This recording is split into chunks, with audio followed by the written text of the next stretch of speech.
A service of KIBMradio.com, the Internet's home for an all old-time radio.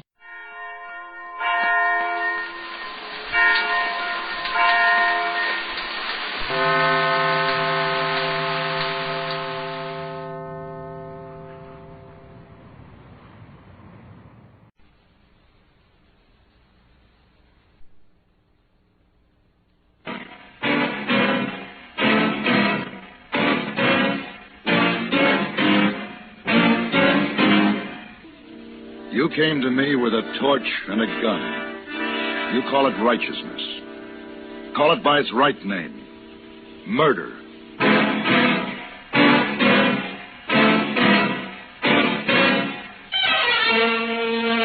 Have Gun, Will Travel. Starring Mr. John Daner as Paladin.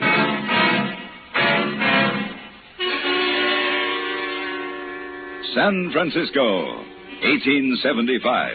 The Carlton Hotel, headquarters of the man called Paladin. Come in. Oh, clean socks, Mr. Paladin. Clean socks for a trip. Very important. Oh, yes, thank you. Hey, boy, just put them in the bag there. Yes, sir. Oh, bottle of brandy in bag, too. It's for the trip. Very important. Oh, snake bite. Correct. Oh, no snakes in Nevada territory this time of year. Why not? Too cold. Maybe brandy for other purpose, like drinking? Maybe. Or maybe to give lady named Cleo to make warm? The lady named Cleo has hired me to do a job, that's all. Oh, sure. She wants me to find her husband. Oh, sure. And she's paying me very well. Oh, sure. Hey, boy. You know what you are? No, what I are? Auf den Knödel. Auf den Knödel? Yes. Now, carry this down to the lobby for me. I'm ready to leave the comforts of the Carlton Hotel and head for the wilds of Nevada. Auf den Knödel.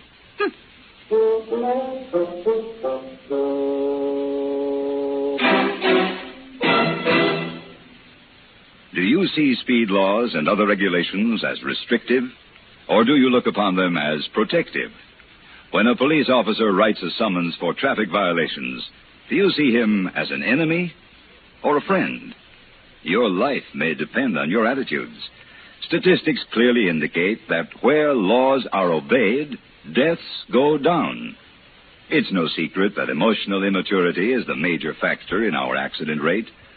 How else but childish can you describe the notion that breaking a traffic regulation is a way of getting away with something? What could be more infantile than believing one can prove his superiority by ignoring a stoplight? Unfortunately, too many drivers on the road subscribe to that kind of emotional outlook. The result is tragic. Almost 85% of all traffic accidents in America are caused by careless, childish driving. We hope you know our traffic laws and the people who enforce them are there to help save your life.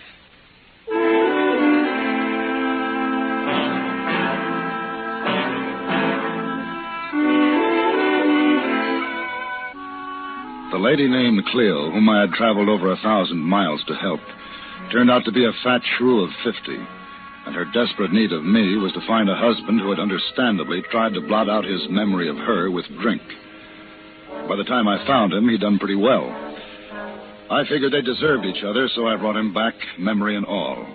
But I was left in the middle of the Nevada desert, miles from the railroad. I'd been riding for a full day when I heard a strange sound in the desert stillness, or at least a strange sound for that lonesome place. It was a baby's cry. And then I saw the wagon.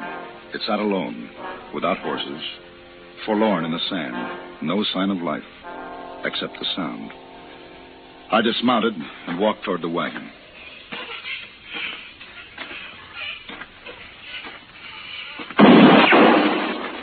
Get away from that wagon. Well, I thought it was deserted. Move away, mister, while you still can. Is this all right? Now get on your horse and ride on. Are you alone here? That don't matter. A woman can't last out here by herself. Where's your man? Clear out, mister. What's that you've been digging? It don't concern you. Is it a grave? Who's it for? The baby and me. Oh, look, I don't know what this is all about, but won't you let me help you? You can't help us none. I can try. You ain't a doctor, are you? No, I'm not.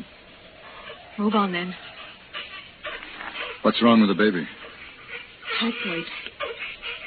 Typhoid fever. Well, maybe I could have... Hold fast, mister.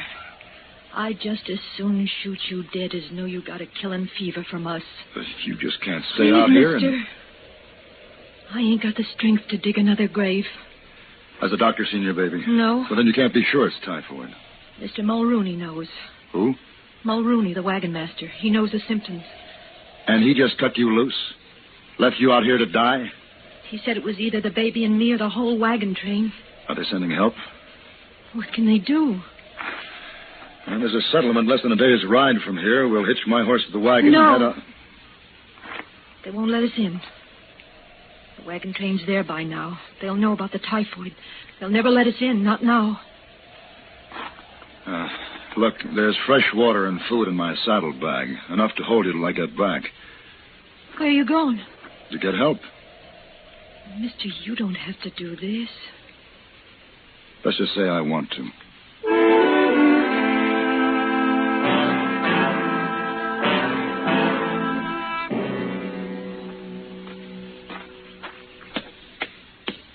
Pardon me, ma'am. Yes? They said at the store I'd find a doctor at this house. Yes, that's right. My name is Paladin. I'd like to speak to the doctor, if I may. You are Mr. Paladin. You're the doctor? Dr. Phyllis Zachary. Oh, well, how do you do? Didn't they tell you down at the store? Well, there were some looks. I guess people out here haven't got used to the idea of a woman doctor. Most of them won't even believe I am a doctor. Are you? My diploma's inside, if you care to look. Oh, well, no, I'm not the patient. Who is then?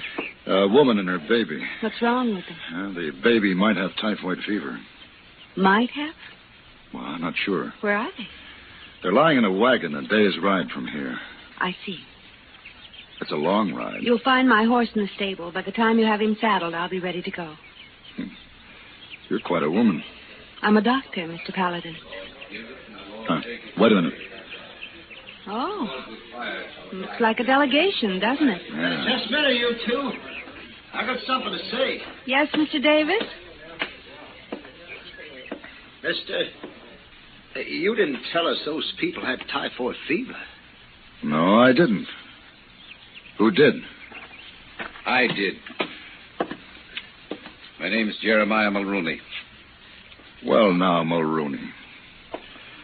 You don't look like a murderer. What? You sentenced that woman and her baby to die when you left them out in the desert. They're diseased. You've done nothing to help them? Look, mister, typhoid's a terrible thing. It's nothing to fool around with. We don't want it here. He that touches pitch shall be defiled forthwith. You've consorted with the disease. The fever is upon you, too. So, you'd better make tracks, mister. Wait. Mr. Davis, he's not even sure it is typhoid. I'm sure. I saw it. You're not qualified to say. And who says she is? Are you going out there with this man, Mr. Thackeray? Well, of course, Mr. Davis. I'm a doctor. All right, that's up to you, but once you mix with a fever, you're not welcome back here. And don't try bringing those fever patients back here, either. If we have to bring them back, we will. Look, we got folks to protect, children of our own. And we'll shoot you down if we have to keep them safe. They mean what they say, Mr. Paladin. So do I. You ready to go? I'm ready.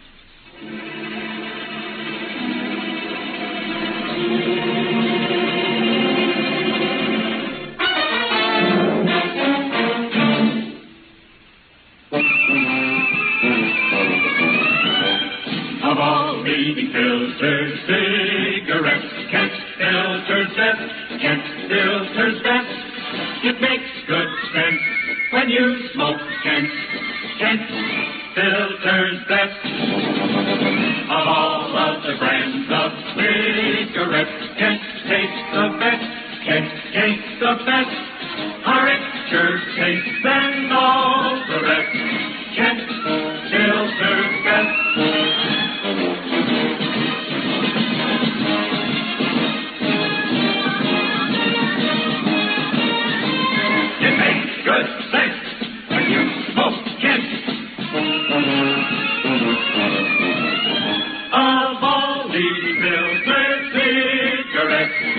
Kent still serves best.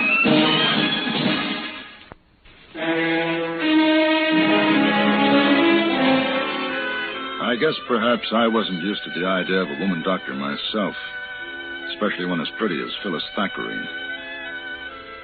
She rode beside me through the desert all night, without rest, without complaint.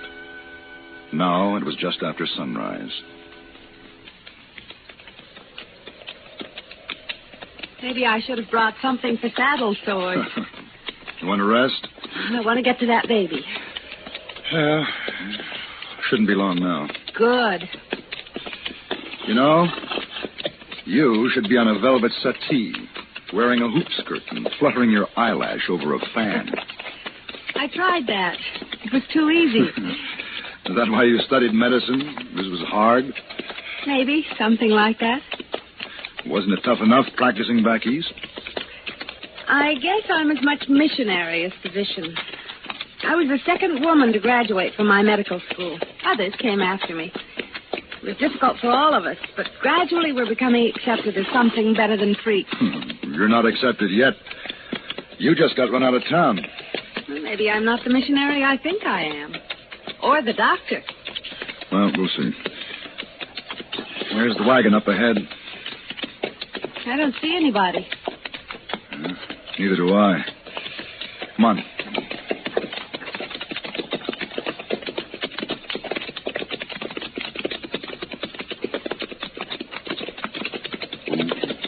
Who now?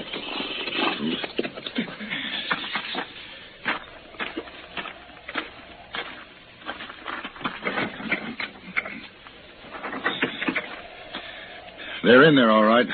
Both sleeping. I hope that's what it is. Is there anything I can do? Just help me up there. And cross your fingers.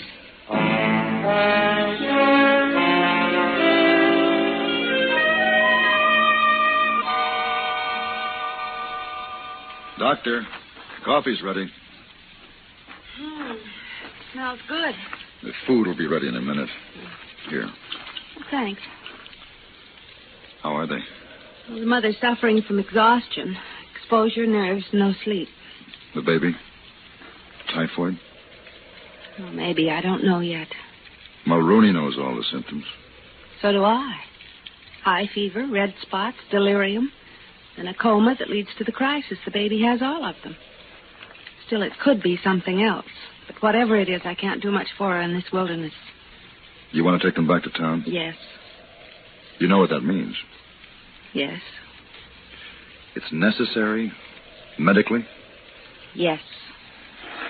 I'll hitch the horses to the wagon. Mr. Paladin. Hmm? You don't have to come with me. I wouldn't miss it. There's something about that Mulrooney's face I didn't like.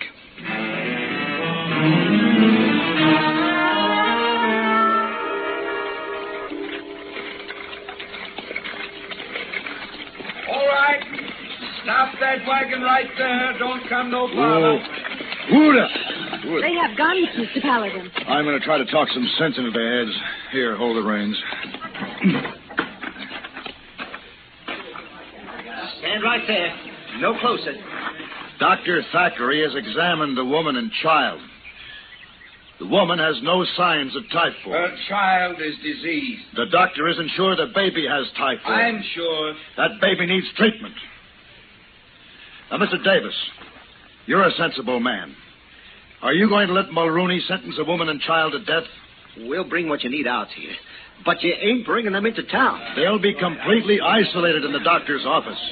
Paladin, they're sick, and we can't take the chance. We've got to protect them. They're not as sick as you people. Now, you may be able to keep them out of this settlement. But you'll carry your own sickness with you wherever you go. You'll die again every time you see a baby smile. We've got our own kids to think about. How do your children cry when they're sick? Any different from that baby? Suppose it was your child crying like that. Would you send it to the desert to die? Now listen to me, all of you. I'm driving that wagon to the doctor's office, and don't you try to stop me. If you need a doctor, you know where she'll be. We won't let you do it, Paladin. We won't let you bring disease and pestilence into our midst. I'm afraid they'll use those guns, Mr. Paladin. Get back there with Mrs. Benson. Both of you lie flat. You going to try it? Go on, get back.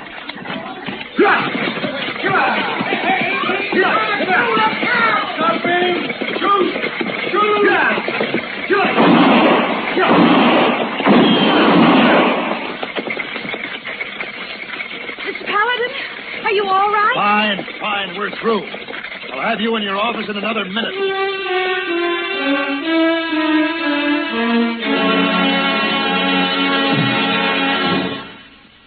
CBS Radio will score another goal on New Year's Day, as most of these same stations bring you our play-by-play broadcasts of the two year-end football classics, the Orange Bowl and Cotton Bowl games. From the Orange Bowl, CBS News sports experts will call the thrills in the Oklahoma-Syracuse contest. Syracuse will be making its second appearance at the Orange Bowl this year with an 8-1 record. Sporting a 9-1 record, Oklahoma will make its fourth appearance. There'll be plenty of excitement at the Cotton Bowl, too, where Texas Christian will be battling it out with the Air Force Academy. The Texans have made it with an 8-2 this year, and the Air Force Academy is the Cinderella team of college football, with 9 wins, no losses, and 1 tie to date. No matter where you go, no matter what else you're doing on New Year's Day, here's CBS Radio's on-the-spot broadcast of the Orange Bowl and Cotton Bowl games.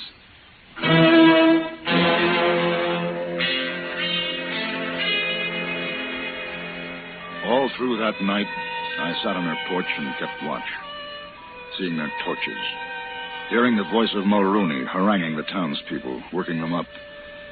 But they didn't come. And inside, the doctor worked with her patients. It was after dawn when she came out to me. Still quiet? Oh, no.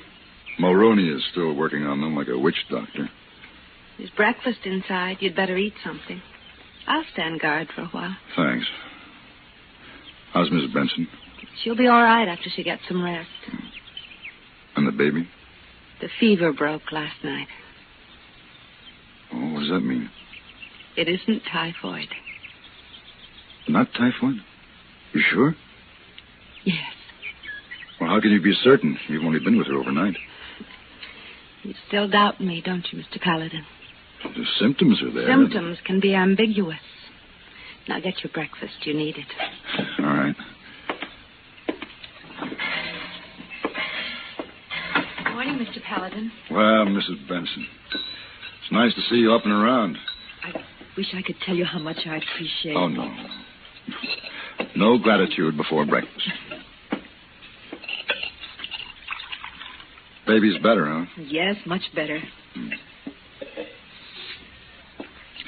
Miss Benson. Why does Mulrooney hate you so much? My husband died early on the trip. After a while, Mulrooney wanted me to marry him. Said it was God's will to care for widows, and he was the chosen messenger. I wouldn't let him near me. Then the baby got sick. Come outside. What is it? They're coming. Look. I'll handle them. Go inside with Mrs. Benson. No, maybe I can help. You take care of your patients. You may have some new ones. I want to stay. All right, but stand back. That's far enough, Mulrooney. This torch is the fire of truth and justice, Paladin. It will burn away the seeds that Clara Benson has spread among us. It will scourge the disease from our souls and bodies and purify these homes again. The only disease is in you, Mulrooney. Mrs. Benson is well, and the baby is out of danger. Lies! In the very face of judgment. Mulrooney, I'm giving you 15 seconds to drop that torch and call off those rifles. The flames of the just will banish this scourge. Let the fires rage in the land of... You have 10 seconds. Wait! Listen, all of you. That baby never had typhoid fever. Don't believe her. I saw the child raging with fever, livid with rash. That rash was measles. 3-day measles. You're lying. 3-day measles, Mr. Mulrooney.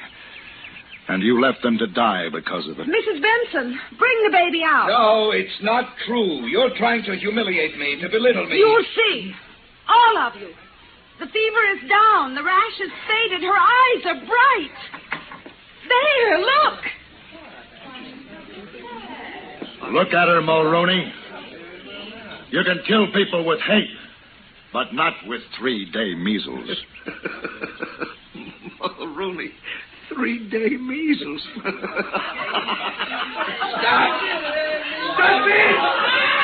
You can't laugh at these! Stop! Paladin! Mulrooney, don't be a fool. I'm going to kill you, Paladin. I'm going to laugh at your grave.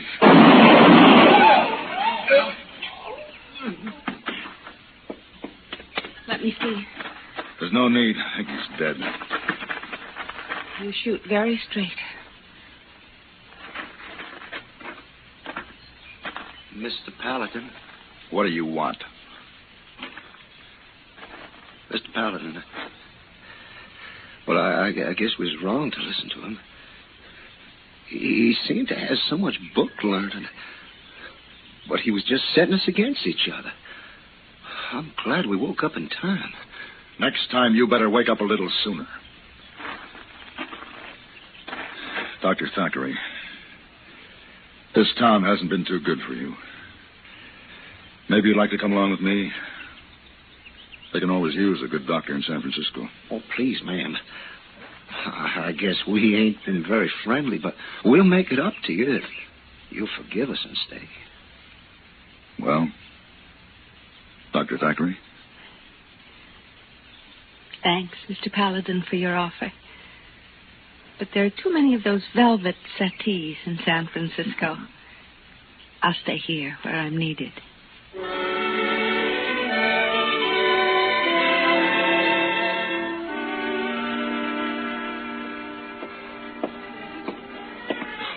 Oh, good afternoon, Mr. Paladin. Good afternoon, hey boy. You get in late last night. Sleep all day. Now up and feeling fine. I do indeed. Oh, you have good time with Lady Cleo? Lady Cleo? Lady who sent for you, you know. Oh, as a matter of fact, I'd forgotten about her. Oh, sure. I met a lady who was much more charming. A lady doctor. Oh, sure. Yeah. As a matter of fact, I've had a fine case of 3-day measles. Oh, yeah, the 3-day measles. Oh, sure. It's true. You got dirty laundry. You put out tonight. To coin a phrase, hey boy. Oh, sure.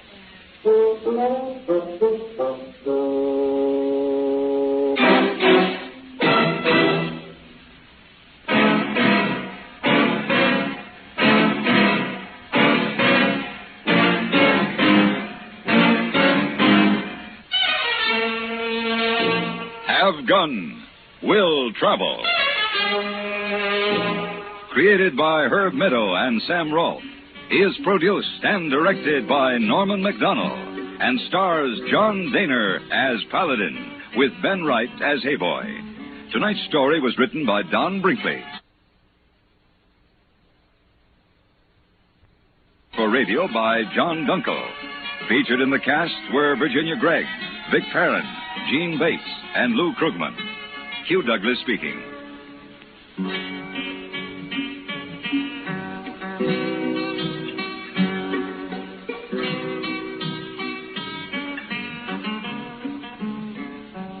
Join us again next week for Have Gun, Will Travel.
Welcome, everyone, to Heartbeat Theater.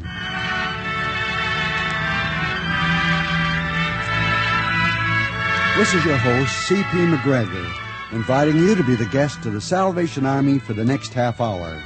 Our star this week is Janet Scott.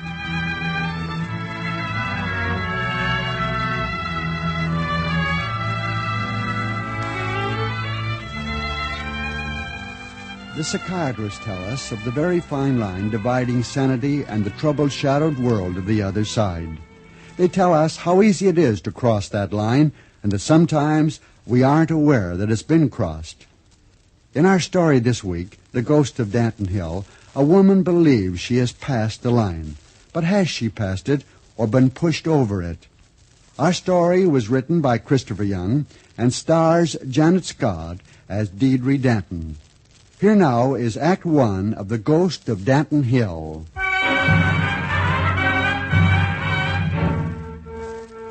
It wasn't as though I hadn't heard them talking. I say them, when a singular pronoun would be more proper, for it was he who always did the talking, planning, scheming. And sweet child that my niece was, Angie never suspected. But I knew.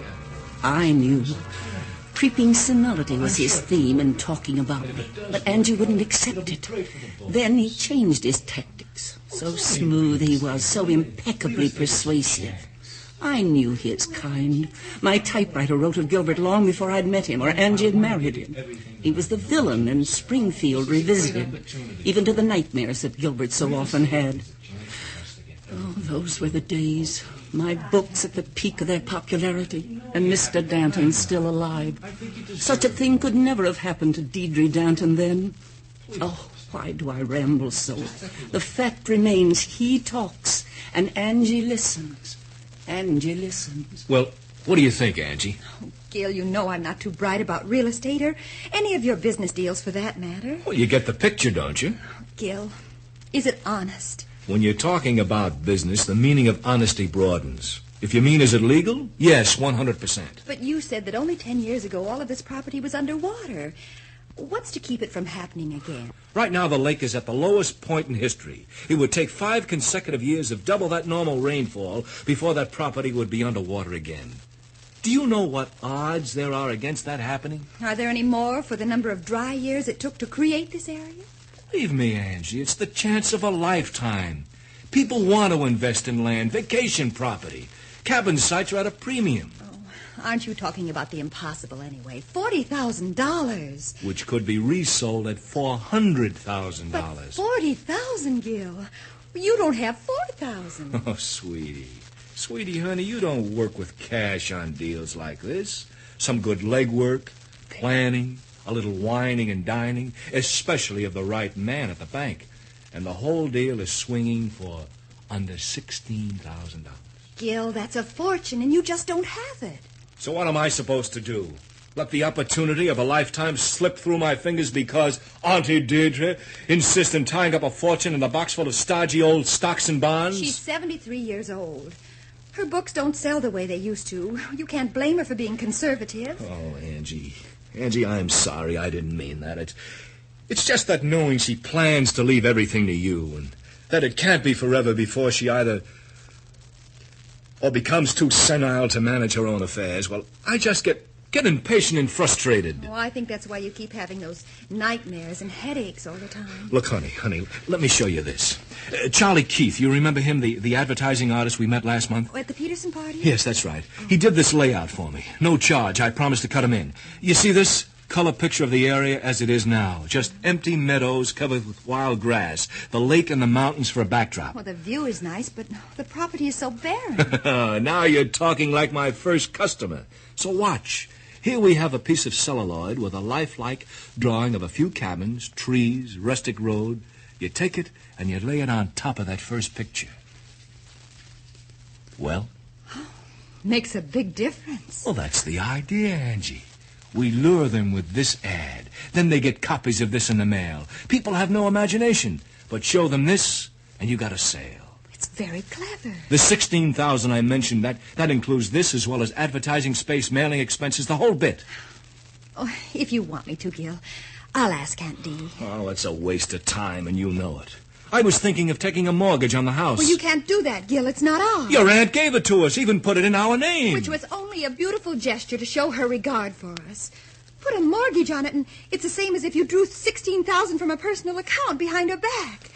Oh, please, Gil, I just won't hear of it. I mean it, Gil. As much as anything I've ever said to you. Angie, honey, this is one chance to give you everything I've always wanted to give you. Gil, it's an awfully big move. Your nightmares, headaches. What will happen with the pressure of a deal this size? I don't know, Angie, but I plan to find out. Somehow or other, I'm going to get that money.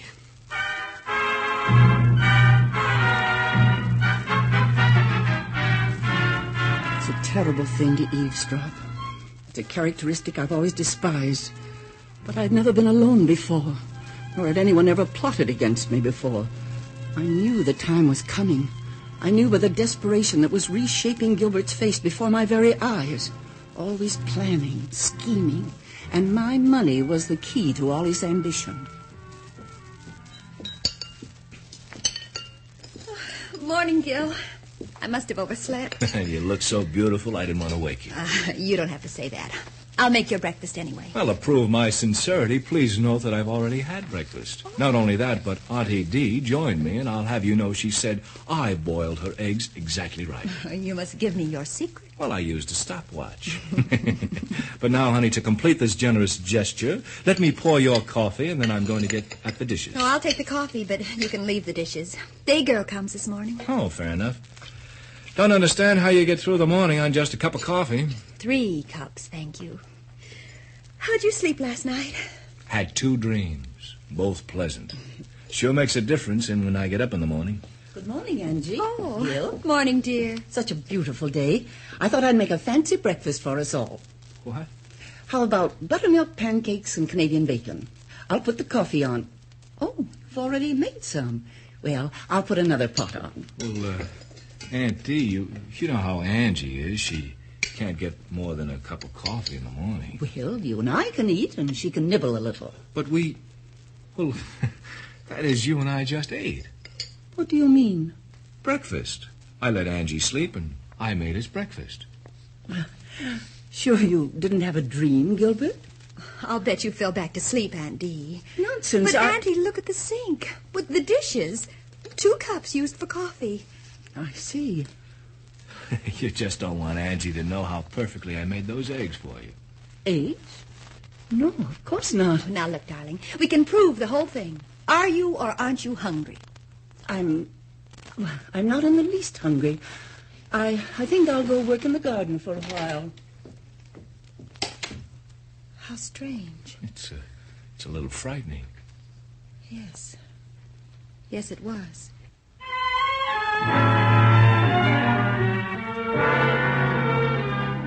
That was the first thing that happened.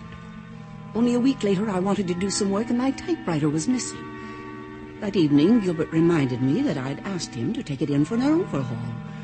Even Angie remembered my mentioning it needed work. But I would never have asked him to take it out during that period. I was in the middle of a very important chapter. But all they had to do was to remind me of the breakfast I had forgotten, and I could argue no longer. There were other things, forgotten things, lost things, and the talk continued. More and more of it. I had to know what they were saying about me, and so I'd sneak down the hall and listen through their door at night.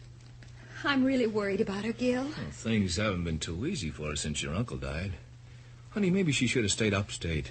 All her friends are there. Oh, I think when you get old, you want to be with your family. And Lord knows there are few enough of us left. You were going to tell me about that letter from her brother. Oh, yes, that was really weird. Well, you remember I told she had a brother, Wesley, who disappeared about 20 years ago? Oh, yes, I remember. Oh, disappeared sounds so melodramatic. He was a good man, according to Aunt Dee, but an alcoholic.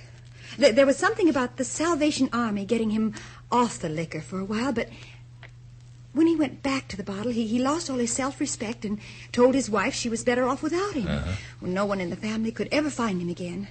Anyway, this morning she was all excited. Said she got a letter from him. Well, you heard her. It was just before you left. Oh, that's right. I didn't suspect anything. I shared the excitement for a while. But then I asked to see the letter. You mean there wasn't any? Of course not. She imagined the whole thing, poor dear. Fantastic. Well, she is old. I remember how mixed up my grandfather would get in his last years. He'd refer to something he thought happened the day before when actually it had been 30 or 40 years. Oh, it's so sad, Gil. I always thought of her as being so alert, actually young for her years. Well, I guess I did, too. Of course, I won't deny if this keeps up, it puts us in a good position financially. How can you think of things like that? Well, I was just going to say, now that it's happening, I wish it hadn't. Oh, I got a letter from Rita this morning. Oh, your roommate from college? Mm-hmm. Oh, she's in a real spot. She had her baby. Her husband is still overseas, and the baby nurse who was going to help out broke her leg. Skiing, of all things. And sweet little Angie is going to play baby nurse for her closest friend. You won't mind, will you? I'll only be gone a week or so, and she's so alone.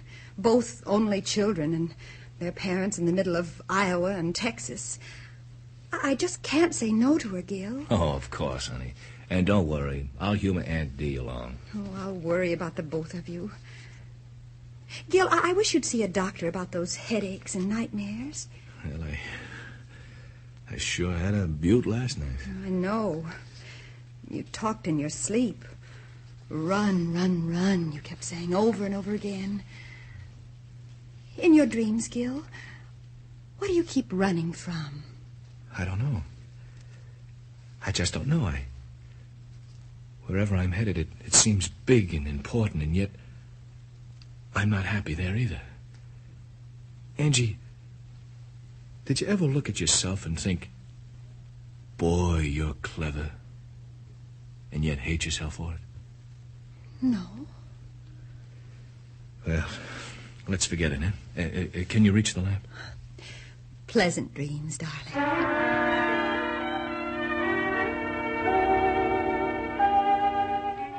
Humor me along.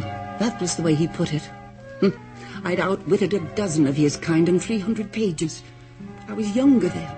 And now Angie was going to be hundreds of miles away for a week or longer. I was frightened. So very frightened.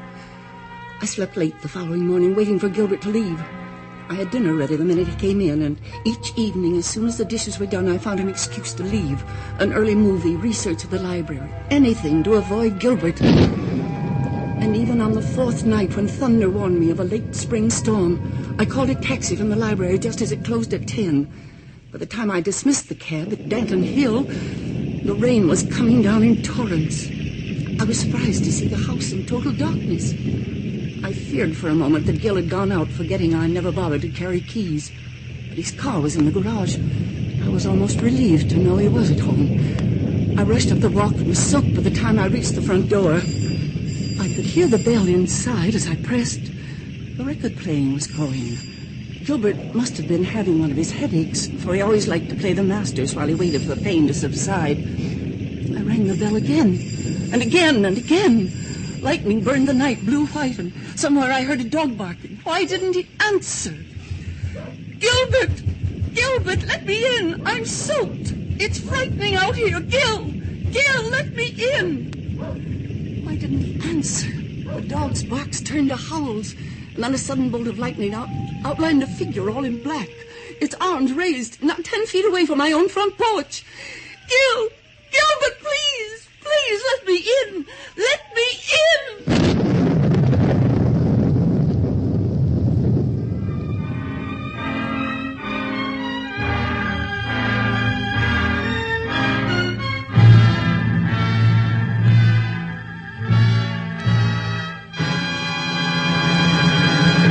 That was Act One of The Ghost of Danton Hill, starring Janet Scott as Deirdre Danton. To most human beings, the unknown is a fearful thing, full of haunting terrors, misty shapes, and weird sounds conjured up primarily by man's own overactive imagination. We think of the unknown as evil, but if we analyze the word unknown, we find it means merely not known. That experience is lacking on a certain subject. This does not constitute a logical basis for fear, yet you and I still fear the unknown. We have to be taught not to. The Salvation Army constantly works with the unknown in all its varied forms, and yet does not fear it. One of their jobs is to show us why we needn't fear it either, because they and we believe in the power of one about whom was written, I will fear no evil, for thou art with me. With this strength, the unknown becomes no longer evil and fearful, but simply not known. Simple and effective. Try it. Now, Act 2 of The Ghost of Danton Hill, starring Janet Scott.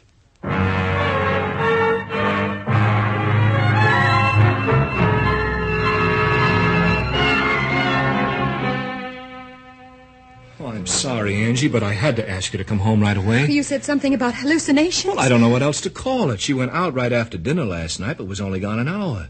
It was obviously going to storm, and I guess she figured she'd better get home. She went right to bed. Well, that'd be about 8 o'clock. Yes. Well, it started about 10:30. She was screaming from her room, something about, Gil, let me in, please let me in. I tried to talk to her, and she went into this wild story about being locked out in the rain, pounding on the door. Oh, that poor dear. And there was something about a dog howling, and to top it off, she said there was some black figure threatening her, like a ghost, she said. I can hardly believe it. Well, I didn't know what to do. I figured I'd better call the doctor. Of course. He gave her a sedative, and, well, that was maybe midnight. About 1, I realized I just had to call you. Oh, I better be in there when she wakes up. Oh, Angie, honey, I left out some of the details, the accusations she made against me. I don't see any reason to go into them, but I don't know if I can take much more of this. I'll talk to the doctor. I guess we'll have to do something. Well, if you're going in there, I better put on some more coffee. Oh, I'd love some. Well, just prepare yourself for anything she may say. Oh, yes. Yes, of course.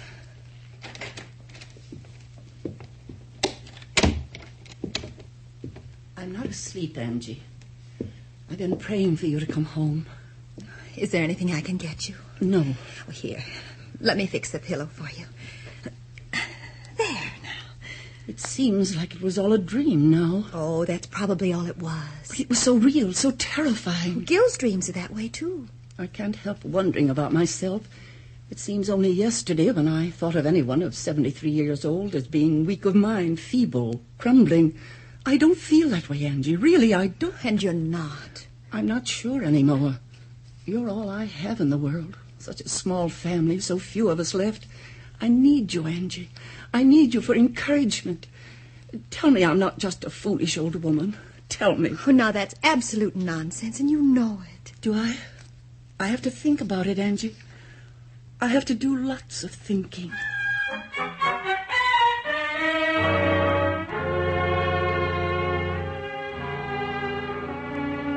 A person losing his sanity is not necessarily aware of the fact himself, but I wasn't ready to accept it. These things could all be explained. Gil could have lied about the typewriter. He could even have written the letter from Wesley and then destroyed it. For all I knew, he was the shadowy figure on the porch. I had to know. And then I thought of Brian, Wesley's son, Brian Peck. Why, he'd be in his 30s, Santa Barbara. He was married and living in Santa Barbara, California. If he was anything like his father, he'd be a good man. He would come and get me, take me to California. I called the long-distance operator, and she found a listing for him. Then at bedtime, I set my little alarm for 5 a.m. It would be 8 or 9 in California, I wasn't sure. But at least Angie and Gil would be sleeping. Well, Aunt Dita, I just don't know what to say. These things you told me about, They're unbelievable, Brian. I realize that.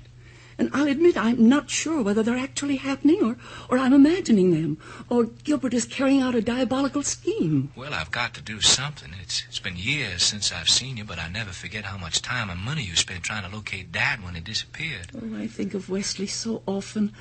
I just know he'll turn up one of these days. Turn up? Well, Aunt Dita, didn't you get my letter last month? Letter? About Dad.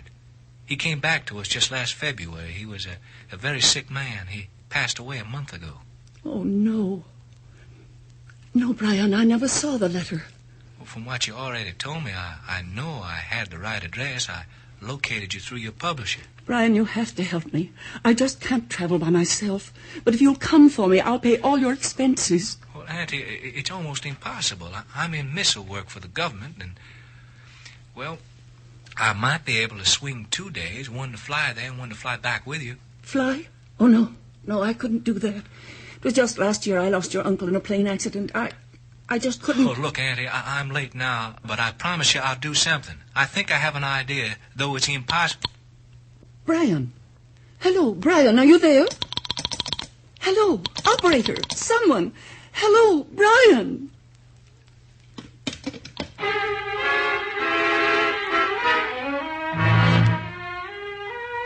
I lay there thinking.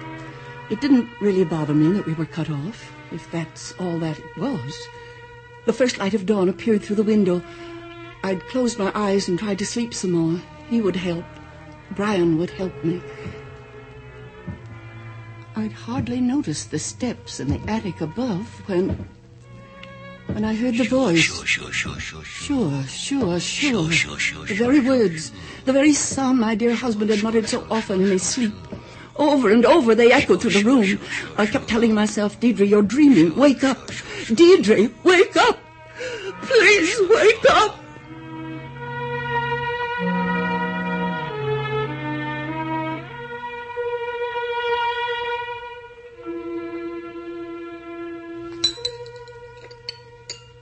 Pour me some, too, will you, Gil? Full cup? Mm-hmm. You had trouble sleeping again last night, didn't you? Why, no, why? Oh, I thought I heard you get up. Oh, well, I had a little indigestion, and I got something for it. I think I'll bring Auntie your breakfast in bed. That won't be necessary, Angie. Oh, morning, darling. I want you to make an appointment for me with a doctor, a psychiatrist. Auntie D, what's this all about? And you'd better have my lawyer drop by here, too. Auntie, what is it? But during the night... Well, no matter. I guess I'm older than I realized. I'll call Dr. Jeffries right away if you want me to. I'm sure he can recommend someone. I'd appreciate it. Oh, honey, you'll have to wait till I get downtown and call the phone company. Is it out of order? Since last night.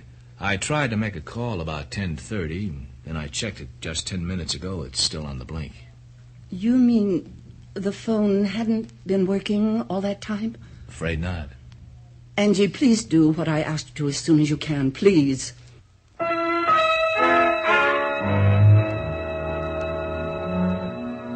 It happened again the very next night.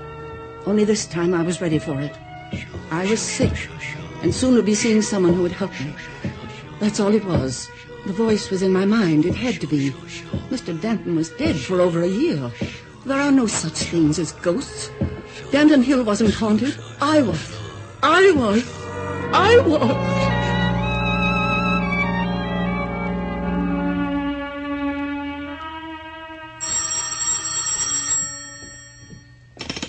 Hello? Is Mrs. Deirdre Danton there, please? Well, she's resting right now. This is her niece. May I help you? Oh, perhaps. I'm Major LaSalle of the Salvation Army here in town. Oh, yes, Major LaSalle. I believe we've met. I was a guest at the Home League meeting several weeks ago. Well, I just learned that your aunt is the Deirdre Danton, and I'm about to take advantage of a celebrity in our community.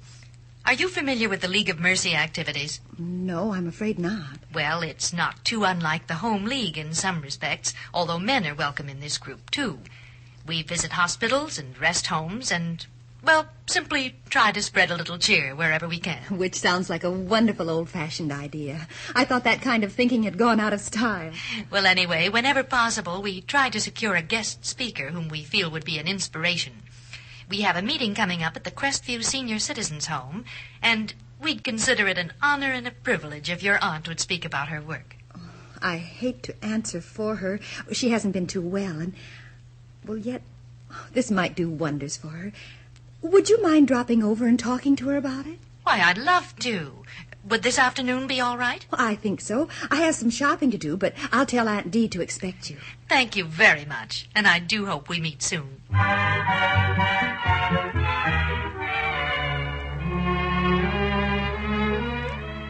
Mrs. Danton, I suspect I've made you talk more than you wanted to. No, not at all. I feel better just having told you everything that happened. And I'm afraid I deliberately led you into talking about yourself. Deliberately? Mrs. Danton, I'm most sincere in wanting you to lecture for the League of Mercy.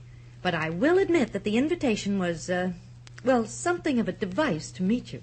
That's very flattering, but it was hardly necessary. No, I don't think you understand. You see, all the recent events you've just told me about were made known to me before I came here. Angie's talked to you? No. Brian, your nephew. What? You see, you didn't imagine the phone call to him. It took place. So naturally, I can't help believing that there's an explanation for everything that took place. I didn't imagine the phone call? With your permission, I'd like to talk to my husband about this. Yes, anything you say. Now, it won't be possible to check on everything, and playing Sherlock Holmes is a little out of my line, but... Now, there are only 2 cabs in this town, Jess Purdy's and Sam Allen's. I'm sure we can find out what time either one of them brought you home from the library the night of the storm. And if it was after 10, then I didn't imagine that either. No. Excuse me, but I'm still a little confused. Brian must have called you. Yes, of course. We've never met, but he's quite active as a volunteer in Salvation Army work. And he has a long list of personal experiences with the Army. And he asked you to look into my situation. Evidently his hands were tied, but ours aren't. And I'm beginning to feel mine aren't either. Major LaSalle, you can count on me for that League of Mercy program next week.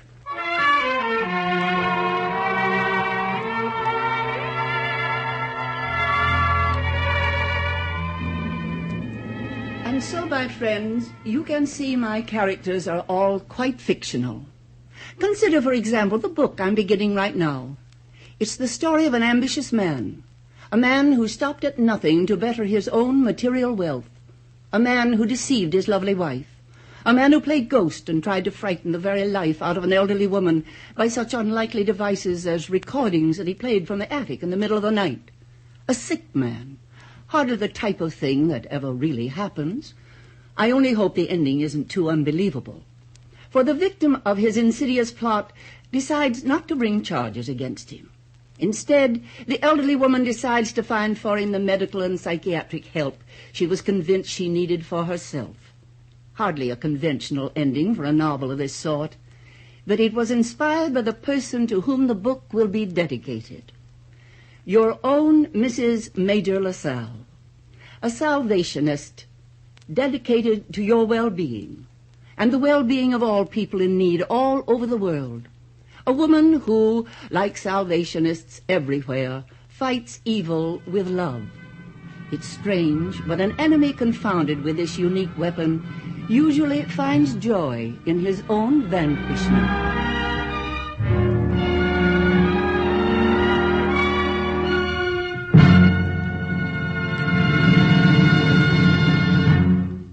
That was the final act of The Ghost of Danton Hill, starring Janet Scott as Deirdre Danton. Listen again next week for another Heartbeat Theater story. Heartbeat Theater is a presentation of the Salvation Army and is one of the programs selected to be heard by our men and women overseas through the worldwide facilities of the Armed Forces Radio Service. Until next week, this is your host, C.P. McGregor, saying thanks for listening and have a happy week ahead.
Hallmark card when you care enough to spend the very best.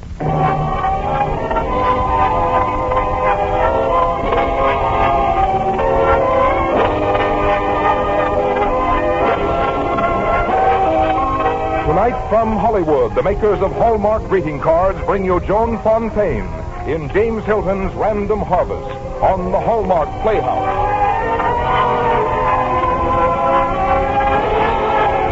Each week, Hallmark will bring you Hollywood's greatest stars in outstanding stories, chosen by one of the world's best-known authors, the distinguished novelist, Mr. James Hilton.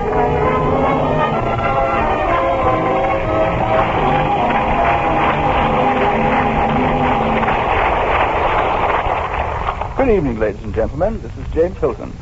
Tonight on our Hallmark Playhouse, we present a dramatization of my own novel, Random Harvest, starring that brilliant young actress, Joan Fontaine. You know, for years I've been queried by both friends and strangers, how do you get an idea for a story? Well, there are many ways. But in the case of Random Harvest, I'd like to put myself in the position of one of the characters and go back to a moment when I met a man on a train whom I shall call Charles Rainier. But that's our story.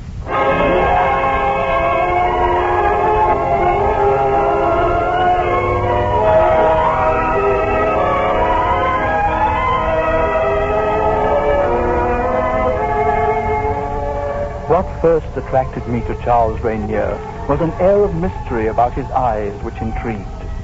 He seemed always to look beyond you, as if in the dark recesses of his memory he was groping for something he couldn't find. Shortly afterwards, I met his wife. Her face had a beauty that poured into it from within, a secret and serene radiance. On casual observance, the marriage of Mr. and Mrs. Rainier seemed ideal. But as I came to know them better, I sensed a dramatic undercurrent between them, as if these two people were hiding something from each other. During the ensuing 2 years, Charles and I became very close friends, and I discovered why he always looked beyond you. It was very exciting, but I was unable to stop writing about it. The story had a beginning, a middle, but lacked an ending. Until one afternoon, when I dropped in for a visit at the Rainier estate, and Mrs. Rainier called me into her library. I'm so happy you dropped in, Mr. Hilton. As a matter of fact, I was going to telephone you. Well, this is an opportune visit. Where's Charles? Off somewhere, and as usual, I never know just when he'll return. Well, it's pleasure enough just to see you. What were you going to phone me about? Forgive me for prying, but why did you and Charles drive out to Melbury the other night? What you're asking will hurt you deeply. Tell me, please. Charles is a man in search of a memory. For a long time now, he has desperately sought to remember the events of the year 1919, when he was an amnesia victim. And he's found them? Not quite all. But he now knows that during that last year, he fell madly in love with a girl and married her. And it all began while he was at a hospital in Melbury. Do you remember her clearly, what she looked like, her name? I'm not sure, but I do know that he'd give up everything if he could find her. He'd give up everything?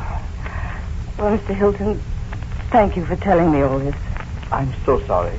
You know, when I try to imagine your feelings... I don't feel anything yet, at least not much. Would you excuse me? I believe I'll go for a drive. Do you mind if I come along? If you like. Would you be good enough to ask Sheldon to bring the car? Of course. One thing, Mrs. Rainier. People are remembered as they were last seen. And 20 years is a long time. It would be a miracle. I wish there were such a miracle.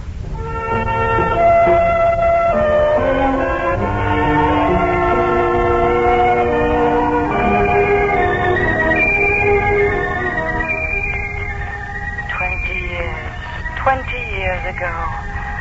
It was at Melbury, Armistice Day. I remember.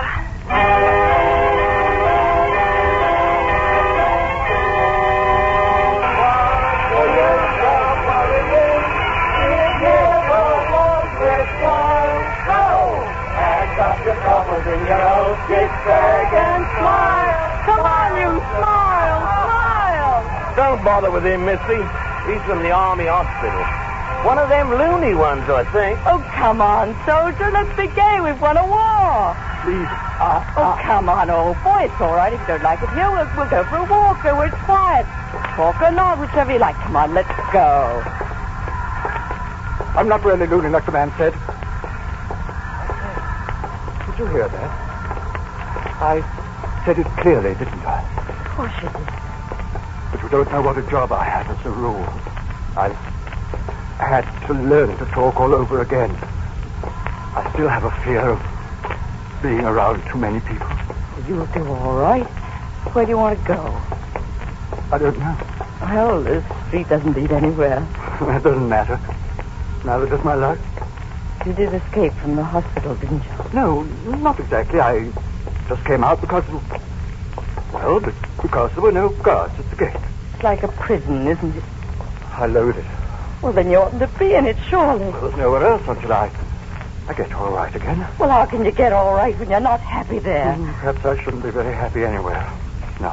Well, why not go back to your family? I was shell-shocked. I lost my memory of the past. Oh, don't worry. The doctors say I'll regain it, but no telling when. What's your name? Paula Ridgway. It's not my real name, though. I'm an actress with a traveling troupe. What's yours? Smith. But that's not real either. Well, Smith's good enough. Hello, Smithy. Hello, Paula. Listen, Smithy. Smithy, I've got a crazy idea. I suppose you think it's silly, but then everybody's gone silly today. Smithy, you're not going back to that horrible hospital. Oh, I have to go back. Come along with the troop. Let us be your family until you can remember your own. The hospital will find me wherever I go. Oh, no, they won't. I won't let them. But you don't know who I am. For all you know, I might be really loony or dangerous. Well, then again, you might just be an earl or a lord or something. I've always wanted to meet one. You're quite a girl. Oh, it would be wonderful. Then it's all said. You're coming with us. But Smithy, you won't have a care. Smithy will... What's the matter? It's nothing. If I could sit down for a moment, I'm sure I'll be all right.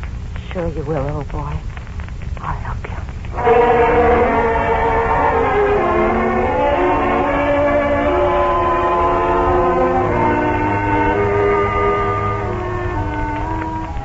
Smithy was very ill. I took him to my lodgings, and for weeks we both fought to make him well. And as the days wore on and Smithy's strength slowly returned, I began to really know and understand him. He was fine and decent, and I fell in love with him. And though he never told me, I knew he was in love with me, too. Then, when Smithy was much better, it was time for the troop to leave Melbury. Smithy! There are 2 men from the hospital downstairs. Hurry up and get your things together. We're leaving. No, Paula. You come up here and take you back with them. Is that what you want? Perhaps. You see, Paula, I can't continue being a burden to you, taking everything and giving nothing. Smithy, I need you. Oh, you need me. I'd only be in the way. Oh, no, Smithy. I spoke to our company manager, and he's agreed to give you a job. Oh, I can't, Paula. But are you still afraid to face people? It can't be that you haven't courage. You proved you wanted to live while you were sick. It isn't so much fear of them as a sort of uneasiness. As if I oughtn't really to be alive, and everybody knows it and wonders why I still am. I've got to feel before I can free myself.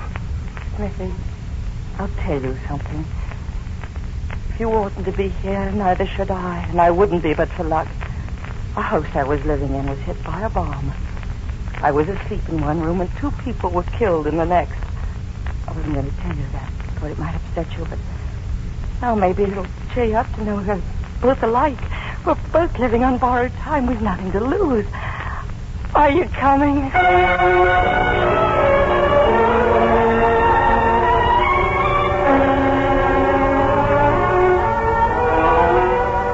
Smithy became one of us. Scene painter, copywriter, general manager, and whatnot. He had a flair for writing and even wrote some new material for the troupe. With a little understanding, his shyness toward strangers was soon won over. We saw a great deal of each other during these busy days. And suddenly, he seemed to change. For once, he depended on me. Now went out of his way to avoid me. And Then one day, without so much as a goodbye, he was gone. I searched for him and found him the following day at a place called Beeching's Over. Unshaven and haggard-looking, he was asleep on top of a hill. Wake up, Smithy. Oh, Paula, why did you follow me here? Smithy, why did you run out on me yesterday? Because I can do without you. I know I can. Oh. I must. Fiddlesticks, don't boast, old boy. I can do without you, too, for that matter. Oh, let's be independent is all. Let's get out. Let's each fly in different directions and wonder why for the rest of our lives. Oh, Smithy, what have you got against me? Oh, how could I have anything against you? Except for the same reason I couldn't. Too subtle, darling, unless you tell me what the reason is. I love you. Smithy, you do? You do, really? I loved you ever since I first set eyes on you. As soon as I saw you, the very first moment. Oh, darling, I'm so happy. Paula, when I'm fully recovered and I find a job that can support both of us, will you marry me? Oh, darling, I think it only takes 2 weeks that they make you wait. Oh, but I'm not right yet. Besides, wouldn't they ask me a lot of questions at the Marriage License Bureau? You mean questions about yourself that you couldn't answer? Yes. They might ask you one question I never have, and that is if you've been married before. Well, of course I haven't. How can you be certain, old boy, with that awful memory of yours?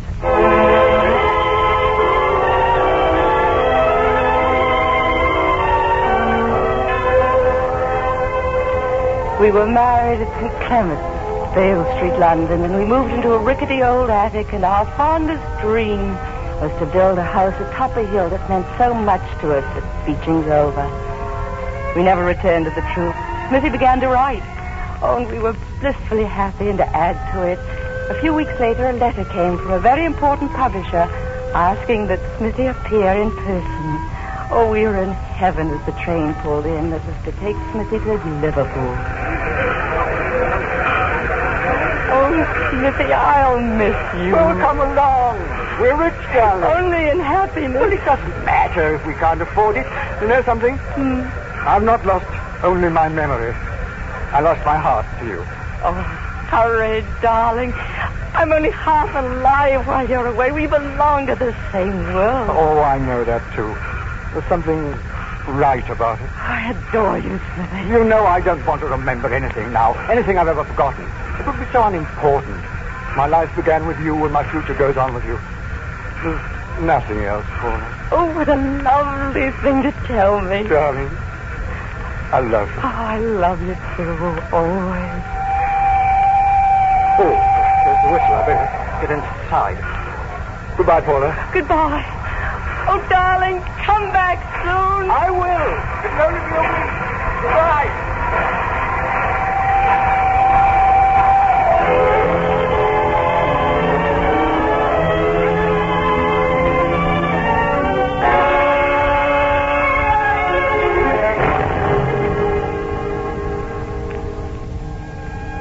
But Smithy didn't come back in a week, or the next week, or the week after that, or ever.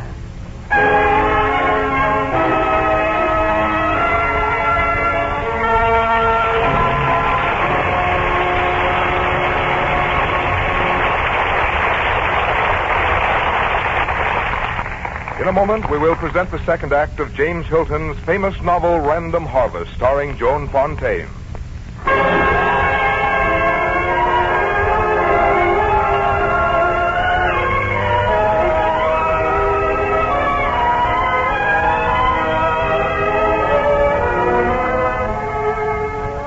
My frantic search for Smithy began in Liverpool at the office of the publisher with whom he had the appointment. I'm sorry, Mrs. Smith. Your husband never kept his engagement. I never saw him. Please, Doctor, did he return to the hospital here in Melbury? No, we've never had word of him since the day he escaped.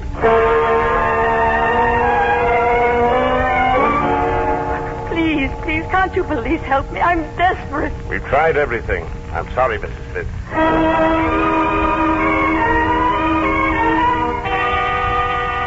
But he just couldn't disappear off the face of the earth. We printed his description on the front page. There's been no response.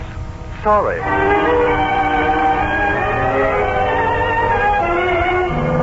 Anything, just tell me he's alive. My advice to you is to save your money. When your investigators fail, better give up.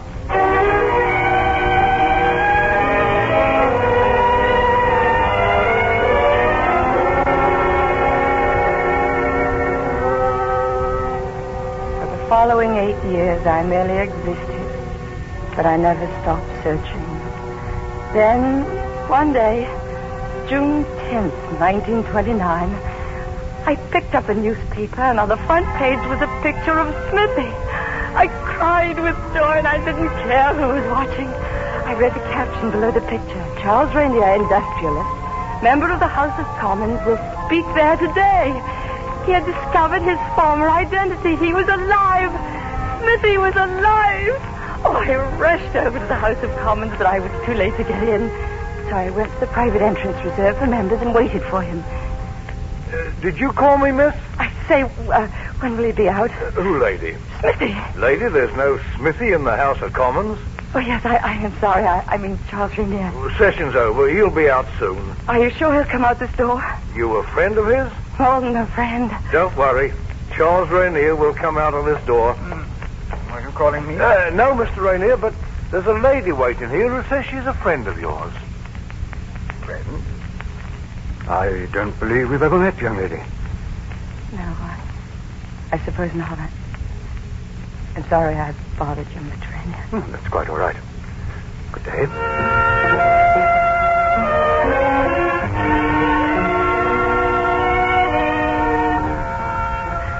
I wanted to follow him, throw my arms around him, and try by sheer force to bring back the memory of the year that we'd spent so happily together. And then the realization came to me. He had recovered his memory once before. Perhaps if I could be near him, it would happen again. I secured employment as a typist in Rainier Enterprises. I became Helen Hanson. And there I learned how he regained his memory. In Liverpool, he was struck by an automobile, and the shock restored his identity of Charles Rainier.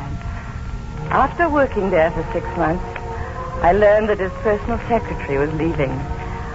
I knew I had to get that position, for then I'd be close to him, be able to talk to him, awaken some spark in his memory of the past. Yes, what is it? Mr. Rainier, Well, don't be shy. Speak up. Mr. Rainier, I understand your secretary has left, and I'd like you to know that without a doubt, if you were to look all over, you wouldn't find anyone more qualified to fill the vacancy. I can type at the rate of 80 words a minute, and I take dictation as fast as you can talk. I have my book right here. One moment, Miss... Hansford. I handle people intelligently on the phone, and I'm well versed in politics. I'm a conservative by choice. My punctuation is perfect, and though I make rather a presentable appearance, it's important to the job, you know. What's more, I'll answer that. You don't mind. I'll do it myself. Yes? Oh, have her come in. Don't bother inviting me in. Hello, my precious. Hello, Kitty, darling. Oh, this is Miss Hansett, my new secretary. I'm hired. Oh, you hired me, Mr. Rainier. No. You hired yourself. Well, that makes 2 of us with a destitute Charles. Miss Hansett, you chose to be his secretary. I chose to be his wife. What? We'll be married in 2 weeks. And would you believe it, I had to propose to him. In fact, he dodged me so long, I accused him of being in love with another woman. I trapped you, didn't I, darling? Completely and overwhelmingly. Miss Hansett, will you take care of the wedding list and advise the press? Yes, of course, my congratulations to you both.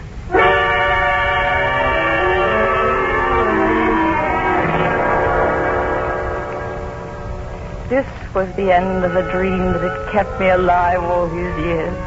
I wanted to run someplace, any place, blot out all the memories that kept crowding into my mind. But in the same moment, I knew my destiny was to remain here beside him, even if only as a secretary.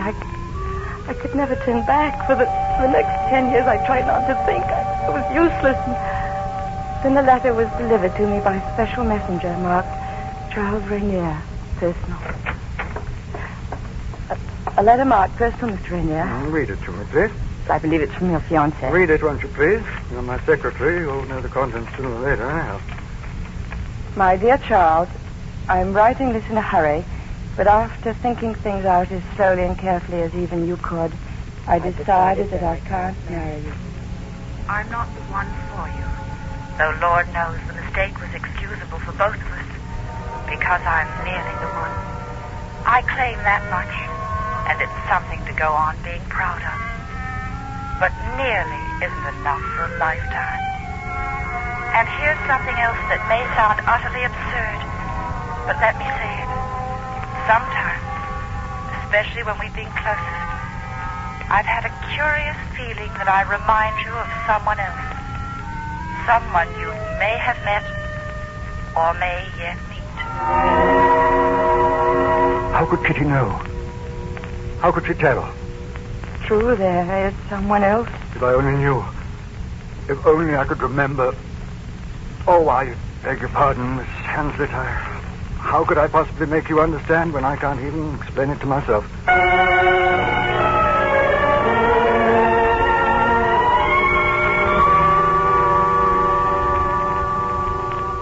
For the next 2 years, I felt Charles drawing close to me, as if the veil across his memory were about to lift. But as quickly as these moments came, they would be gone, and our relationship would continue in the same polite yet manner.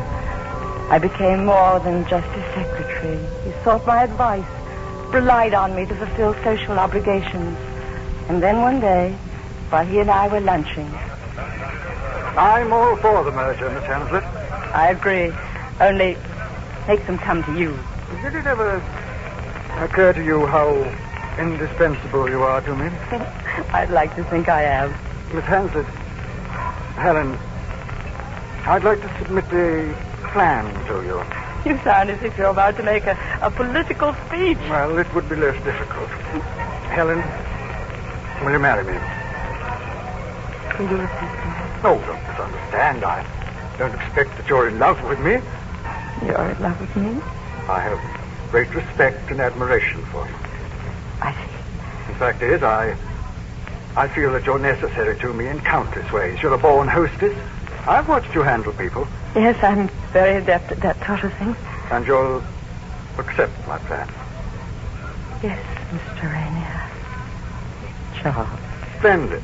Of course, you needn't worry about... I know. We'll just call it a marriage of convenience.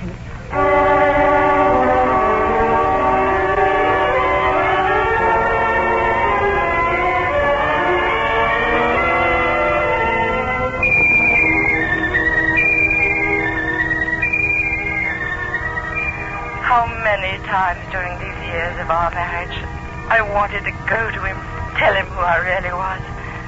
But I didn't want to force him to love me.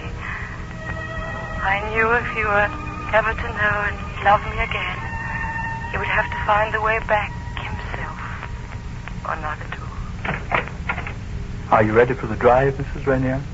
Yes, Mr. Hilton. Oh, yes. Where would you like to go? To a lovely place I know called Beeching's Over.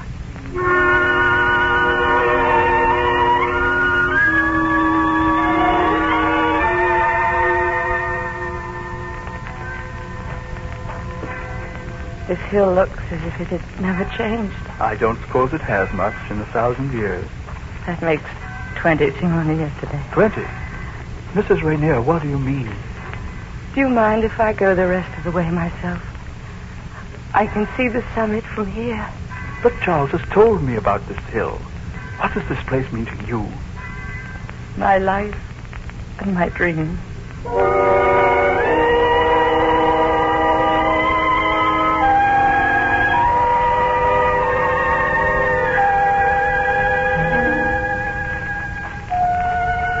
Hello. Wake up. I was just resting and... Helen, what on earth are you doing here? I might ask you the same question. I was out driving and I passed this hill. Somehow I had the oddest feeling that I'd been here before. Had you? Helen, I think... Oh, Smithy. Smithy. Helen. Paula. Oh, Paula, darling.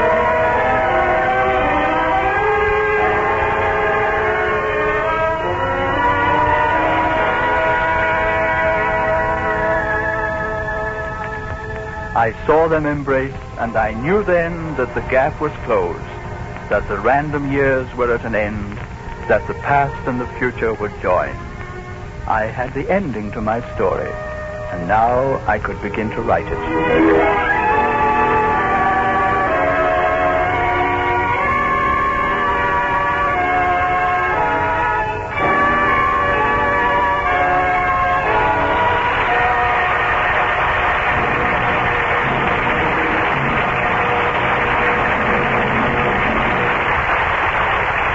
Here again is James Hilton.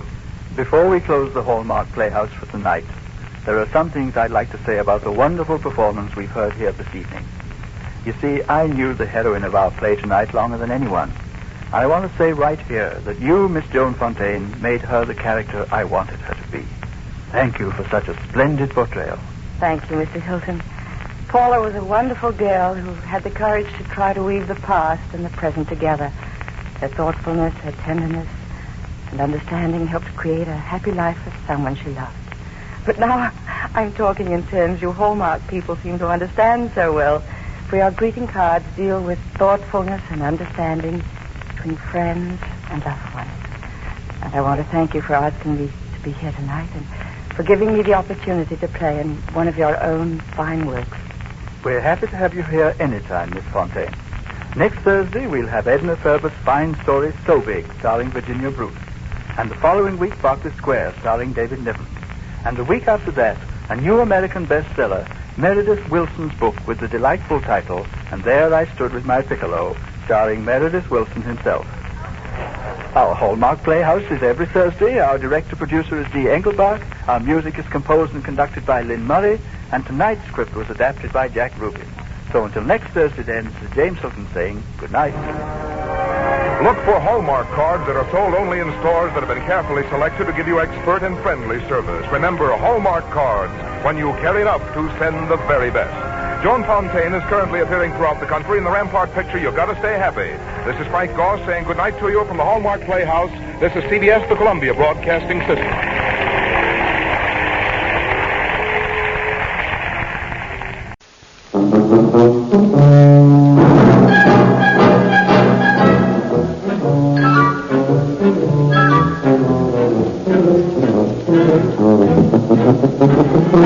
The BBC presents Tony Hancock with Moira Lister, Bill Kerr, and Sidney James in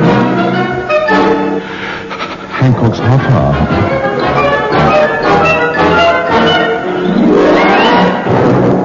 Yes, this is the first night of the lad's new radio series. Such occasions are usually marked by a small celebration of some sort, but Tony Hancock is really doing it in style. He's going to throw a cocktail and dinner party. So let's go over to Tony's flat in the English quarter of London's West End, where he and Bill Kerr are making the arrangements.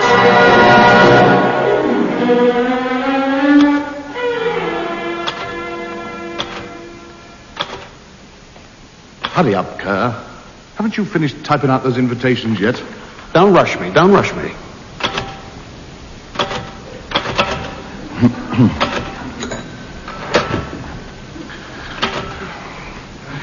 Might help if you took the gloves off. My hands are cold.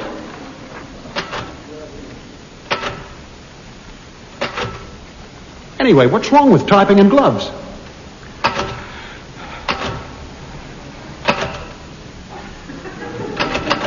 I like typing in gloves.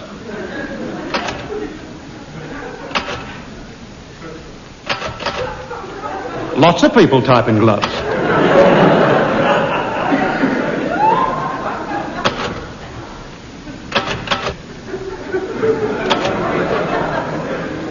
Not in boxing gloves. Good Lord. Now quit flapping, I'm nearly finished. I should think so. 65 invitations to be done. You've taken 5 hours over it.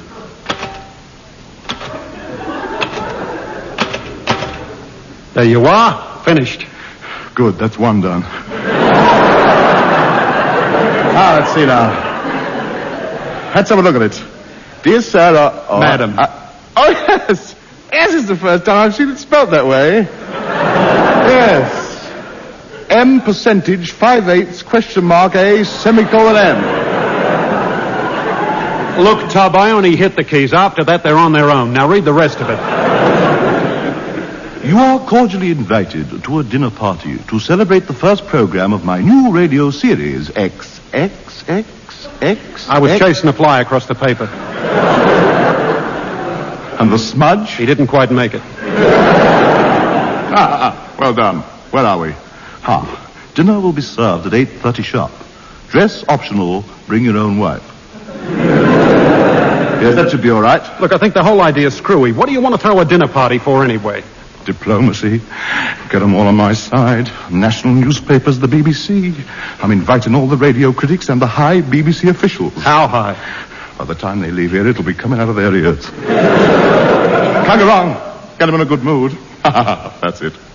Glowing write-ups in the papers. Fat contracts in my pocket. I'll be made. Famous. Success. Money. Riches, wealth. A star. I'll have a little engine put on my tandem. Quick. Get the invitations finished. Yeah, what about some money for the stamps? Stamps? You don't want to waste money on stamps. Give us a pencil. OHMS. That'll do. OHMS? Old Hancocks mail swindle. No. Another thing, look at all this crockery. Broken plates, cracked saucers, cups with no handles on. I'll give you £10 to go out and buy new stuff, and look what you bring back. This lot looks as if it came out of a shooting gallery. You've been following me again. All right, come on. How much do they cost you? 6pence the sack, including 2 pots of glue. Well, that's not too bad. Come on, give us the change. £9, 19 6, please. Yeah, well, that's what I wanted to talk to you about, Tub. Where's the change? Look, I'm coming to it. Hurry up. Look, we've known each other for many years now, and I'm proud to say that through mutual trust and understanding, our friendship has ripened into close brotherhood. Where's my lob? After all, ask yourself, what would you have been without me? Rich. When you've been in trouble, haven't you always been able to come to me for help? Have I ever refused you advice? All right. Just tell me what you spent it on. Spent it? Spent it? Do you honestly think that I would spend money that doesn't belong to me? Yes. I didn't spend it. I invested it. What in? National savings. Good lad, well done. I've misjudged you. What a good idea. National savings. Yeah, it was running at Goodwood, and the jockey said to me... Horse! He's back to horse!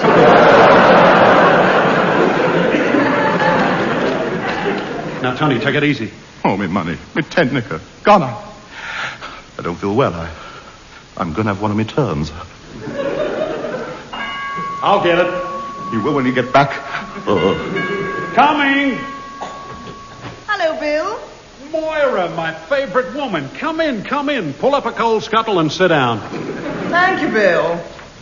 What a place this is. It gets more dusty every time I see it. Dusty nonsense. You could eat your dinner off these floors. I know. I've seen you. Honestly, there's so much junk in here you could get lost. I can't understand it. We have a woman coming every morning. Yes, to hunt for the one that came in the day before. Well, where's the owner of this upholstered dustbin? I'm not sure. I think he's having a look at the bathtub. He's not going to have a bath. Nah, he's just seeing how the gin's getting on. I'll call him. Hey, Tub. Hello!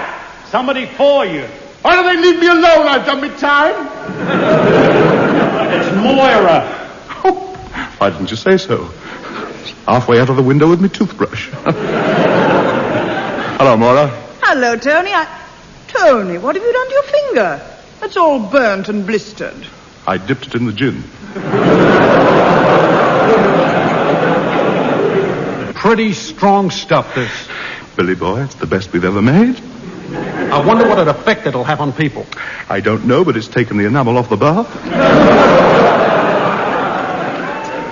Just a minute. What are you making this gin for? It's for my dinner party. Dinner party? Yes, didn't Bill tell you? I'm inviting all the radio critics and the aides of the BBC round here to celebrate the first night of my new radio show. 65 of them. Invite them here? Are you mad? You can't ask people like that to a place like this. And why not? Well, look at the state it's in. Even the mice have stopped inviting their friends round. Besides, it's much too small. Don't worry, Moira. The size of the flat won't bother us at all. We've already worked out the seating arrangement now. Here's the seating plan here, you see. We get 16 people round the table. And another 16 under the table. That's right. When the pudding comes in, blow a whistle, all change places. Well, that's 32 taken care of. What about the rest? Well, you'll notice that the trestle tables sort of snake out of the door and along the passage. Thus provided ample eating opportunities for the 6 Roberts with long forks sitting on the banisters.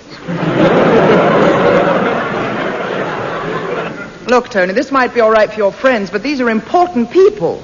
They're cultivated, well-bred, refined. They're not used to squatting on orange boxes and licking baked beans and gravy off tin plates. They don't have to do any licking. They've got a lump of bread each, haven't they?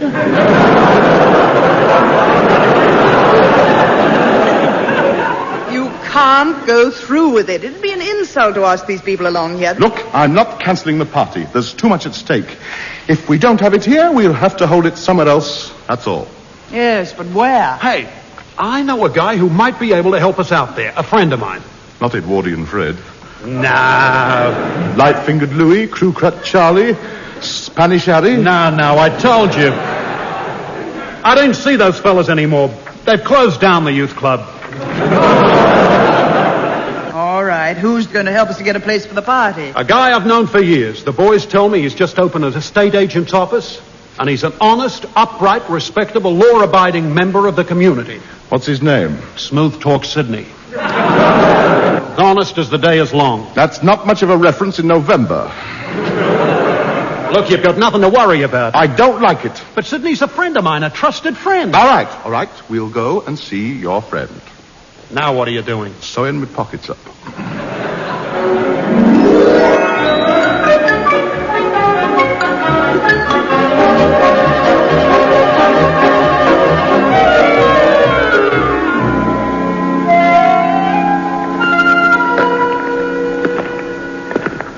Well, this is the street. What, where Jack the Ripper worked? No. Quit worrying. All Sydney's properties in the West End. Then why's he got an office down here in the docks? Well, it's very handy if he ever has to make a quick business trip. He's got a gangplank running from his back window onto a South American banana boat. Well, here we are.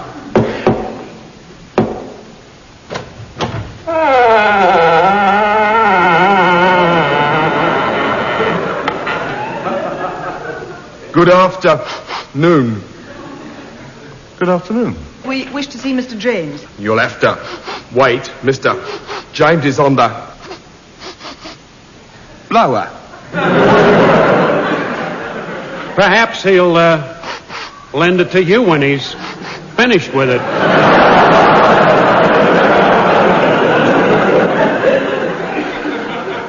I'll just go and tell Mr. James you're here. Who was that? Coat Sleeve Charlie. All right, Mr. James will see you now. Thank you very much. There's a knob there. Turn it. Won't keep you a minute. Got a new tenant on the phone. Now, look, lady, I told you, I can't let you have the place any cheaper. 4 guineas a week and 600 quid for the fittings. What do you mean, what fittings? You got running water, eh? Well, put a bowl under it. What? You want it decorated? I'll send some balloons round. Do it yourself. All right, take it to the rent tribunal. Yes, of course I'll be there. I'm the chairman.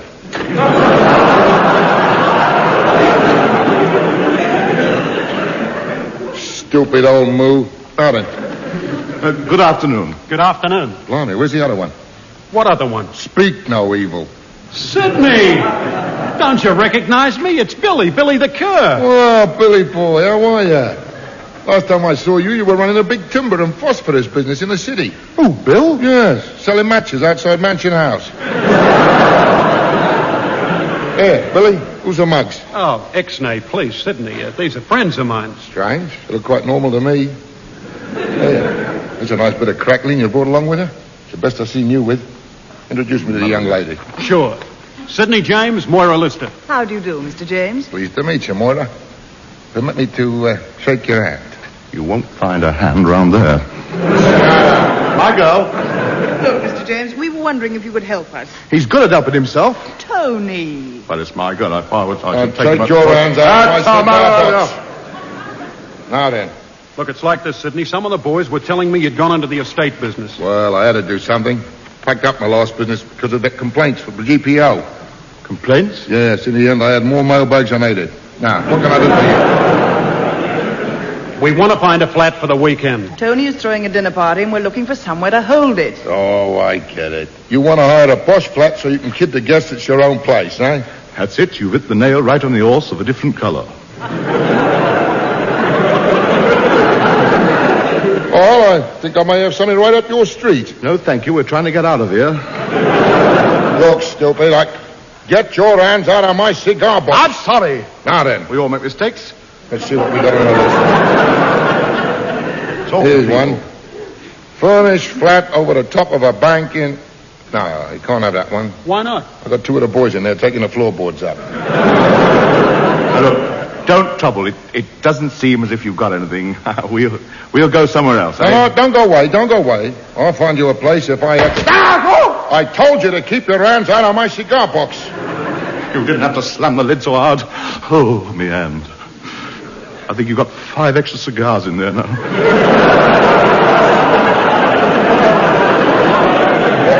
Now, look. About this flat. I just had a smashing idea. What about a beautiful luxury penthouse apartment in Park Lane? Use of wine cellar, all food supplied, 2 days, 50 nicker, move in tomorrow. Done. You certainly have been. Hey? Oh, now, look. Here's the address. 223 Park Lane. Will you take a check? Check, schmeck. I want 50 nicker on the nose. All right, hold your head up. 1, 2, 3, 4. Oh, do him in, so help me. I'll do him in. Get him out of here. Just go in. Good health, cab. And don't forget, 223 Park Lane. Charlie? Yes, Mr. James? Take a telegram. Urgent. To Lord and Lady Bayswater, 223 Park Lane. Leave for Scotland immediately. Grandma strained herself while tossing the caber.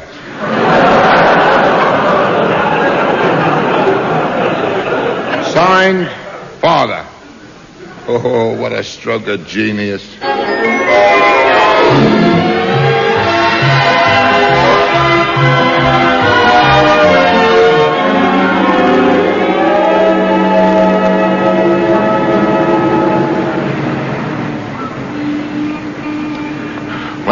This is Park Lane. Let's see now. 217, 219, 221. Here we are, 223. Tony, what a beautiful place. It must have cost a fortune. Yes, look on the doorstep. Gold-plated foot scrapers. I told you Sidney would see us all right. Fancy doubting his honesty when he owns a place like this. I admit I was wrong. I was completely wrong. I feel ashamed of myself for not trusting him. I should think so. Now, where's that crowbar he gave us to open the door with because he's lost the key? Here it is. Just wedge it in the door. Now. There we are. In. Simple. Mara! Bill! Look! I've never seen a place like it in all my life. Fabulous. Yeah, look at the hallway. You could run a bus route through here. It's like a palace. I wonder what's in here. Hey, look. It's even got a ballroom. Hey, fellas, this is great. Pardon me. Look at me, fellas, I'm dancing. Bill! Yeah? Come out of the airing cupboard. Oh, Bill! Help! Come quickly, help! Where are you? In the dining room, help! We're coming. Tony, what's wrong? My feet. They're gone. Come on, my feet. Where's my feet? You're standing on the carpet.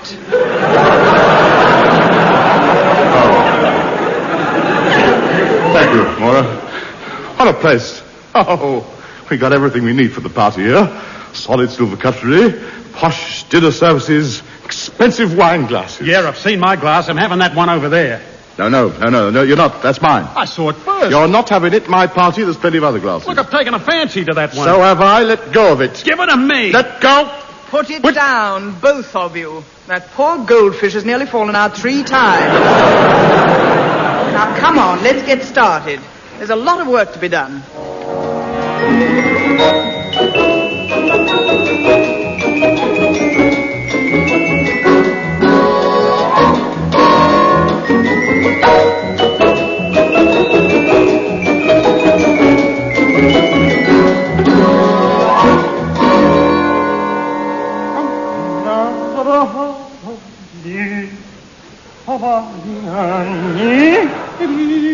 Hey, Tub, what about the food? Who's going to do the cooking? I've seen to that. I've had the Labour Exchange send a French chef round. What's his name? Higgins. Yes, Pierre Higgins. Oh, a wonderful chef he is. He's been cooking for many years now as Higgins. A bit old now, a bit past it. I think he was the bloke that scraped the black bits off King Alfred's cakes. Hang on a minute. Higgins! 7:30, lad. Give the ox another turn on the spit. Good lad. Now then, when the party begins, we've all got our own little jobs to do. I, of course, being the host, as they say, as they put it. We'll be expected to flit about from group to group, indulging in gossip, repartee, chit-chat, and light-hearted banter. How madly gay. And Mara? Yes, sir? At ease. You being the hostess will, of course, be called upon to keep the male guests amused. How you do it's entirely up to you. I leave you with us completely free hand. And believe me, with some of those producers around, I'm going to need a free hand. Now, you, Bill. You'd like to look after the drinks, wouldn't you? Of course. Well, you're not going to. You can be the toastmaster. What do I have to do? Sit in front of the fire with a big fork. You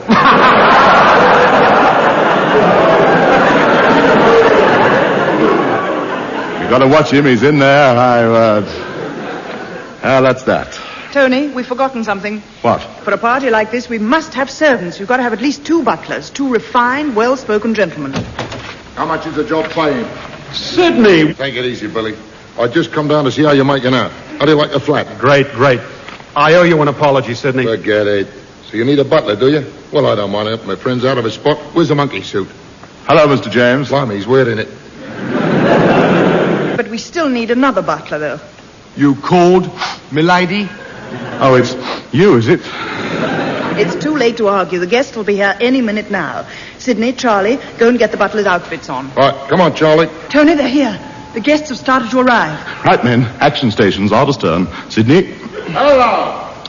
stand by the door and call the guests' names as they come in. All right. Big head, bacon bone. No, fool!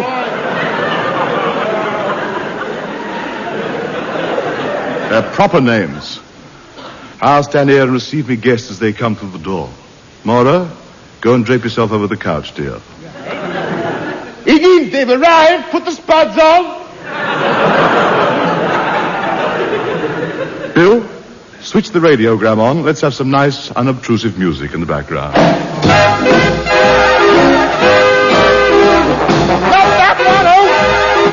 Sorry, I'll play the other side.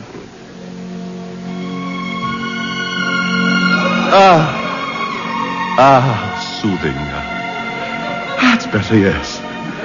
Right, here we go. Open up. Let them in. Ladies and gentlemen, quiet, please. The head of the Variety Department, BBC. How do you do? I'm so glad you come. Hope you didn't have any trouble parking the back.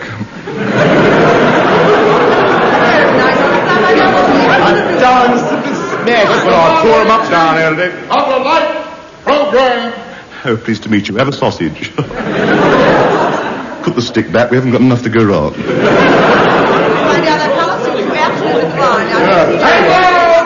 the treasurer of the BBC. Your Majesty.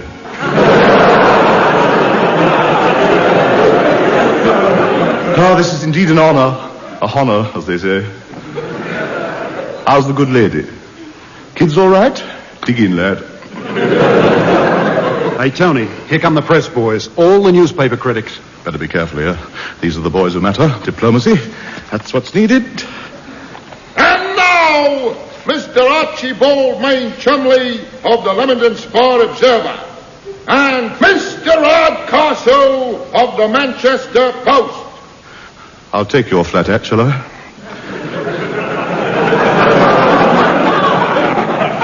Stick your umbrella in one of your gum boots. Don't need puddles over the carpet. You'll find the tripe and onions on the sideboard. Tony, I think we better start dinner. They're nearly all in. Right. Messieurs, mesdames, come in. Dîner. Oui, nous avons... grub up.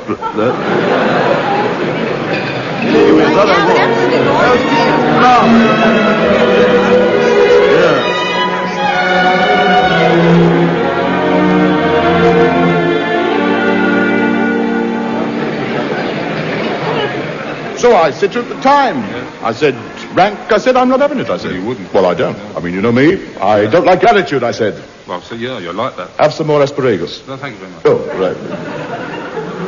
As I was saying, I put my foot down. I can see it, yeah. Yes, that's right, because you know me. I mean, I'm an easy man to get on with if I'm roused.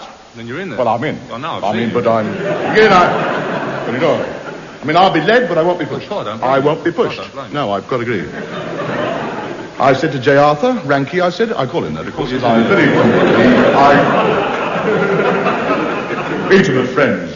Yeah, that's right. I said, I don't care if you can get Marilyn Monroe to star in the film with me. I'm not doing it, I said. I wouldn't. No, I shouldn't think so. What?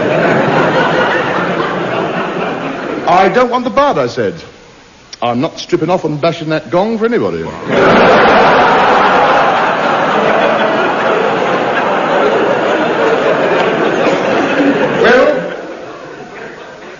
He was taken aback, I can tell you. He was taken aback. Yes. He was taken aback, I can tell you. His eyes went glassy. You could see him. Glassed right up. And your glass is empty. So it is. Yes, have another quarter Napoleon brandy. Thank you very much. How's the Director General getting on, eh, lad? What? Run out of caviar, eh? Soon get that scene, too. Hold on. Higgins, got another sturgeon. Hey, Charlie. Yes, Mr. James? Keep it up, boy. We're doing all right here. With the pudding still to come, we've got 65 wallets, 23 watches, 15 cigarette cases, 3 dozen tie pins, 2 pairs of socks and a vest.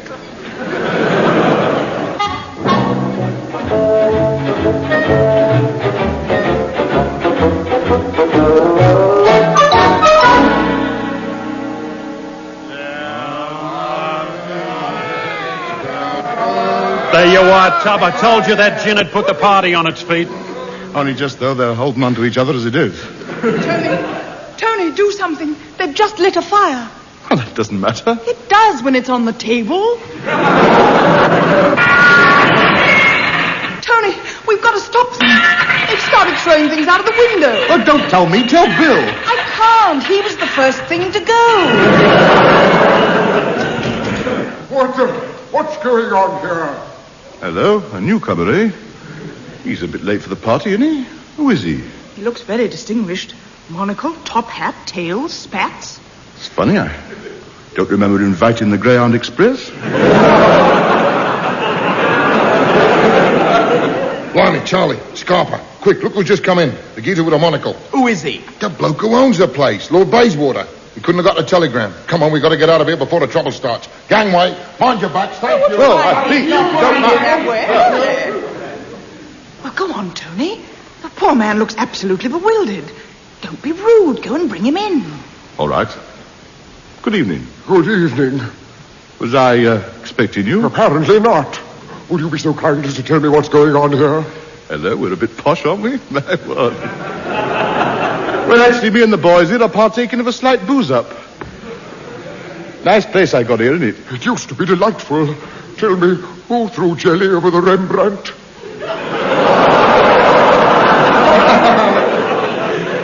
I don't know.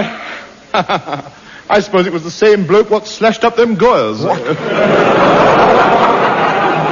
Oh, look! The carpet's on fire. Oh, my word, so it is, yes. Really must remember to put my foot on them cigar butts. Oh, that carpet cost £700. All right, don't get aerated. Pour a glass of beer over it. That'll put it out. Oh, no. Are you all right? He's gone white. You're cold, aren't you? Here, jump up on the table. Have a warm round the fire. Yes, soon stoke it up. Ha, ha, ha. Chop up another couple of them Chippendales. My, well, we'll have a merry little blaze in no time. Why, this is monstrous. Young man, do you realize who I am? I'm afraid your mime wasn't very helpful. Would you mind doing it again? I am Lord Bayswater. I own this house, and I'm going to send for the police immediately. Oh, dear. Bill, more up! Run for it! Come back! Come back! Stop this scoundrel! Good night! Who are you? What's your name? Ted Ray! I want firebacks, measles, and gleam, like tingling. Cab, taxi, rickshaw, good night.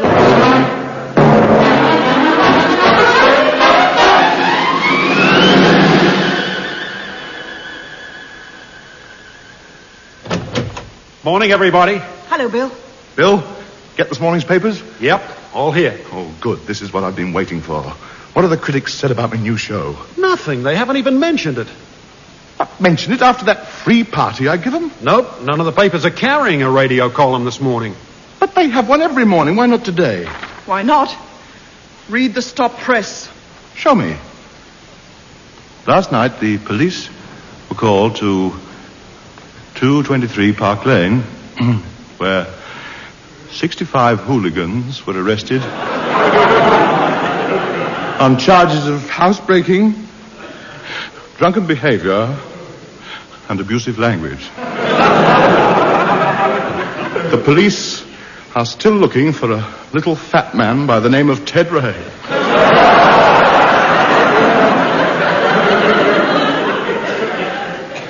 Bill? Yeah? Ring up Sydney and book 3 passages on that South American banana boat.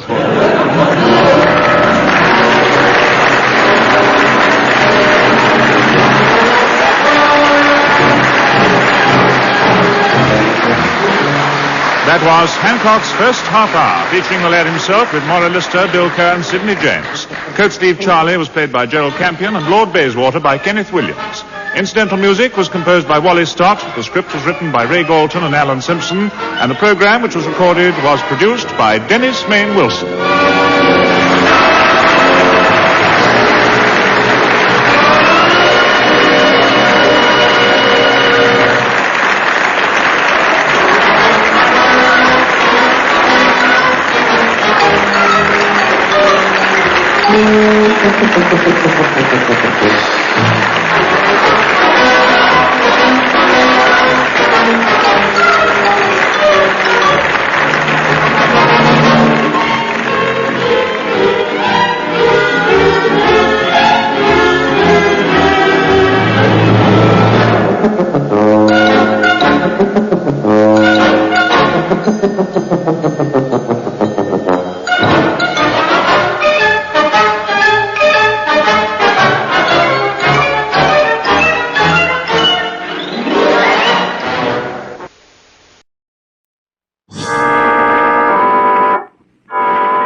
No, stay where you are. Do not break the stillness of this moment. For this is a time of mystery, a time when imagination is free and moves forward swiftly, silently. This is the haunting hour.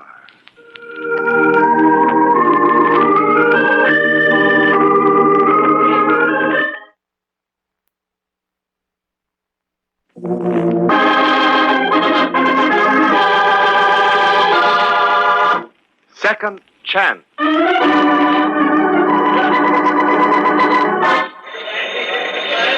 My give us a break, Warden. My city desk is yelling for a story. Yeah, how about that? Don't we read an interview with Duke Malone before the execution? You're wasting your time, boys. After all, it's a condemned man's privilege. If he wants to go out quietly, that's his business. And what a business. Gangster, notorious gambler, racketeer. A record of killings you couldn't pin on him, and now he gets the chair for murder of a nightclub singer. Sure, the Duke's always headline news. Come on, Warden, give us permission to visit his cell, will you? Forget it, fellas, forget it. You wouldn't see anyway. Now, if you'll excuse me, boys, I've got to test the power lights for the execution. Just a minute, Warden. Any chance of a reprieve for Malone? Well, he's got as much chance as you fellas have of getting a story. But come along now. You can try your luck anyway.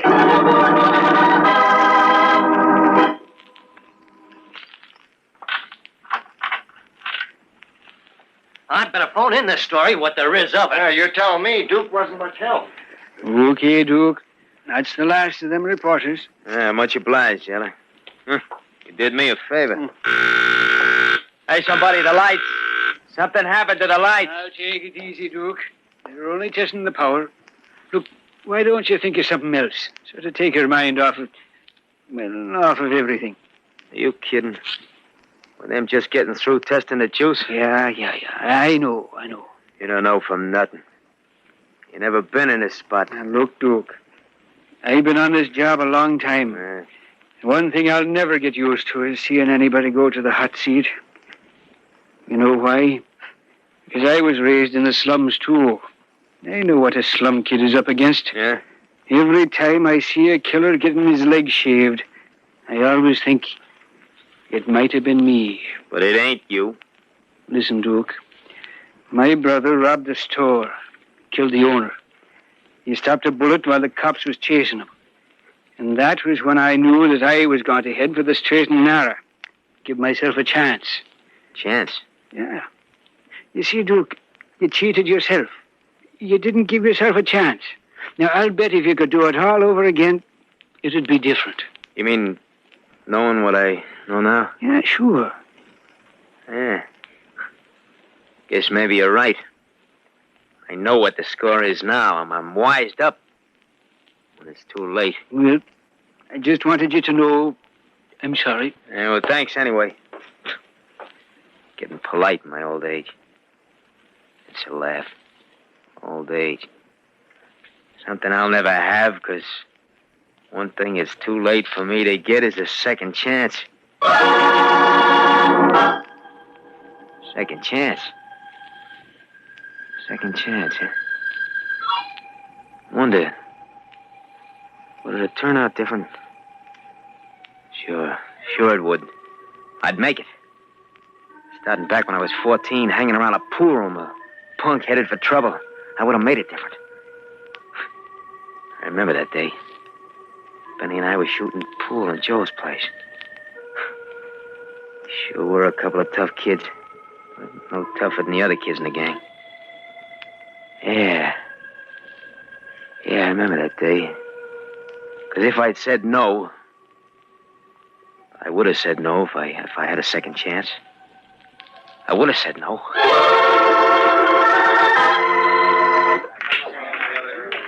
Sure shot, Benny. And no fair tilting the pool table. Hey, Duke. Sorry to break up the game, but I gotta see you a minute. Hi, Spike. Try number 7 ball in the left side pocket, Benny. Nice shot. Duke, will you listen? Move over, Spike. You're in Benny's way. Yeah, I'm in the cops' way, too. Huh? What's up? Plenty. Fell down the street, met with an accident. Yeah? And accidentally, I got some fancy jewelry on me. So what? Play it off the corners, Benny. So maybe you can help me get rid of it. My turn, Benny. Did the cops see the accident? I don't know. Maybe the guy squawked. Honest, Duke, I thought he was out like a light. Leave me behind the 8 ball, eh, Benny? Well, it's a cinch. Hey, what's the matter with you, Duke? Ain't you sore at me? Nope. Rack 'em up, Benny. Then I'm still in on that grocery deal tomorrow night, huh? Oh, that. Well, count me out, Spike. You can do it yourself. And where'll you be tomorrow night? Tipping off the cops? No. I'll be at night school, plugging for a law course.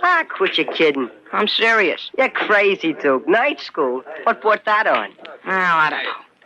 I just got a funny feeling about things. Any objection? Yeah. Come on, we'll talk about it at Steve's place. You need a... The cops. They're out to pick me up. Yeah, and anybody with you. Come on, Duke. Out the window to the alley. This way, Duke, with Betty and me.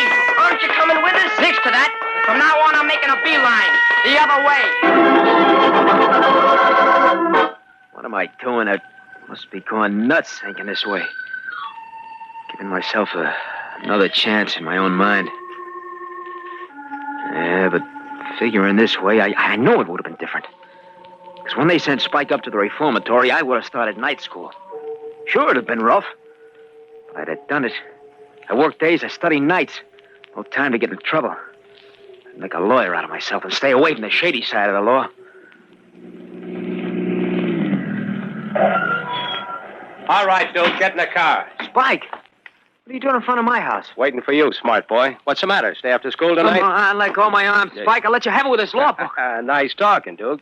Tough kid's grown up into a tough lawyer. Grab him, Lloyd. Put him in a car. Come on, let go. Get in here. Let go. Is this another one of your famous rides, Spike? No, we're just going around the block a couple of times. What do you possibly want with me? Just thought you could use some easy money. Not interested. Use your head, kid. I got a proposition that's right up your alley. Yeah? It's this way. Now, the gang's doing fine. Why, we're in big business. Of course, we run into a little jam now and then. Look, where do I fit in? As a mouthpiece. A good lawyer who'll beat his brains out for us. And I'm it, huh? Not a chance. Think it over. You need the dough. Maybe. I want it legitimately. Ah, you're a sap. Not much like the kid I used to know. Now, look, if you just tell Louie to drive me home... Ah, sure. You heard him, Louie. Back to Duke's place. Oh. Gee, thanks, Spike. I'm sorry I can't be of service, but it's a case of mistaken identity. I'm not your man. Maybe not. But I'll look you up again. You may change your mind. Look, save yourself the trouble. You won't find me. Oh, yeah? How come? Because I'm putting plenty of neighborhood between you and me. Sure, I can figure it now. Spike was bad medicine. I'd have stuck to the straight and narrow, just like the jailer said. Sure, it'd have been lonely, but I'd have been able to take it until I get my law degree. Then I'd get me a wife for company. Nothing like responsibility to keep us steady. I'd take my best girl for a ride on a ferry boat. Nothing like a view of New York from a ferry boat on the Hudson. Bess, you know something? What? I wish I could show you the whole world instead of just the skyscrapers in New York. You will someday, Duke. I'm sure of it. Well, you're going places. And you, Bess? Do you think you could be interested in sharing life with me? Well, Oh, please. Before you make your decision, Bess, you know how I feel about you. Honestly, Duke, I've never been quite sure. But I thought I made myself perfectly clear. That you preferred Anne's company to mine? Oh, Anne, it's ridiculous. Oh, sure, I dated her a few times, but Yes, dear. What a cross-examination. Look, the whole truth and nothing but is... Well, that you're the girl for me. You're positive, Duke? Was never more sure of anything in all my life.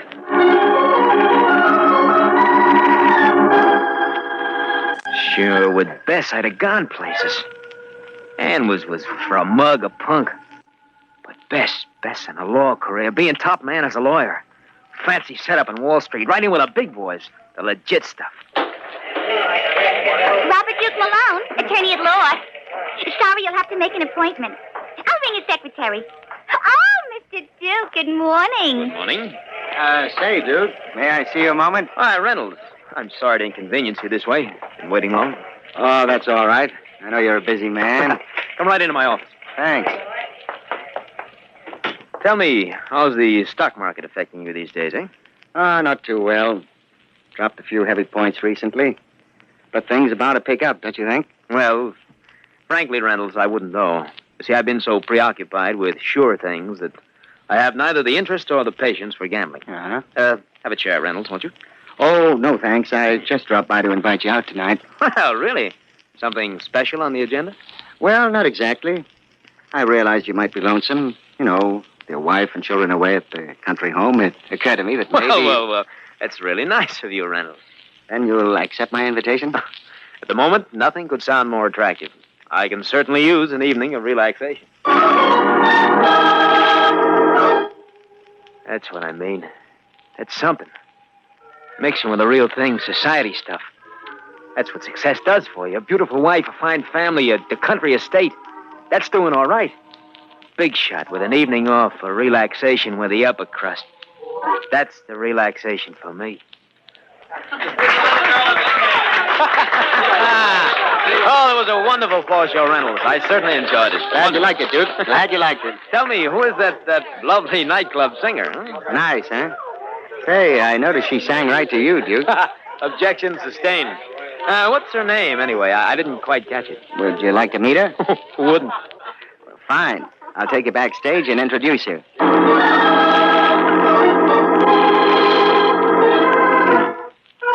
No, wait a minute. Wait a minute, that's wrong. That ain't the way to work out a second chance. I don't want to get mixed up with her again. Made me think of her. She's the nightclub singer that got me here. That's Jeannie Daniels. That's the girl I murdered.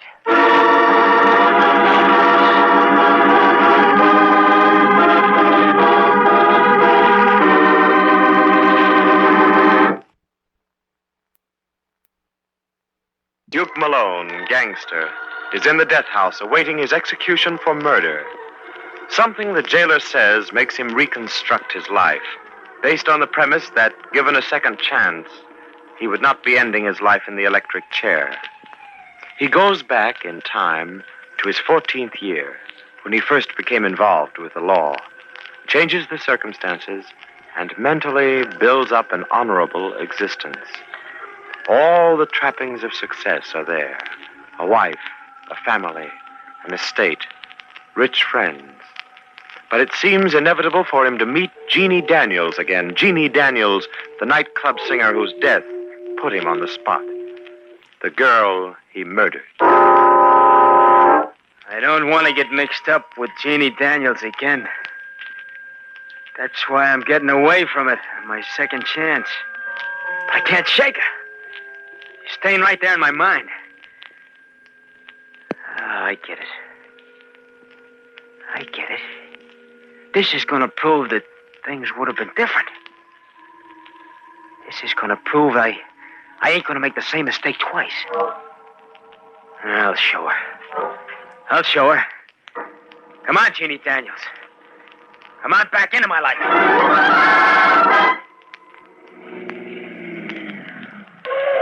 Here we are.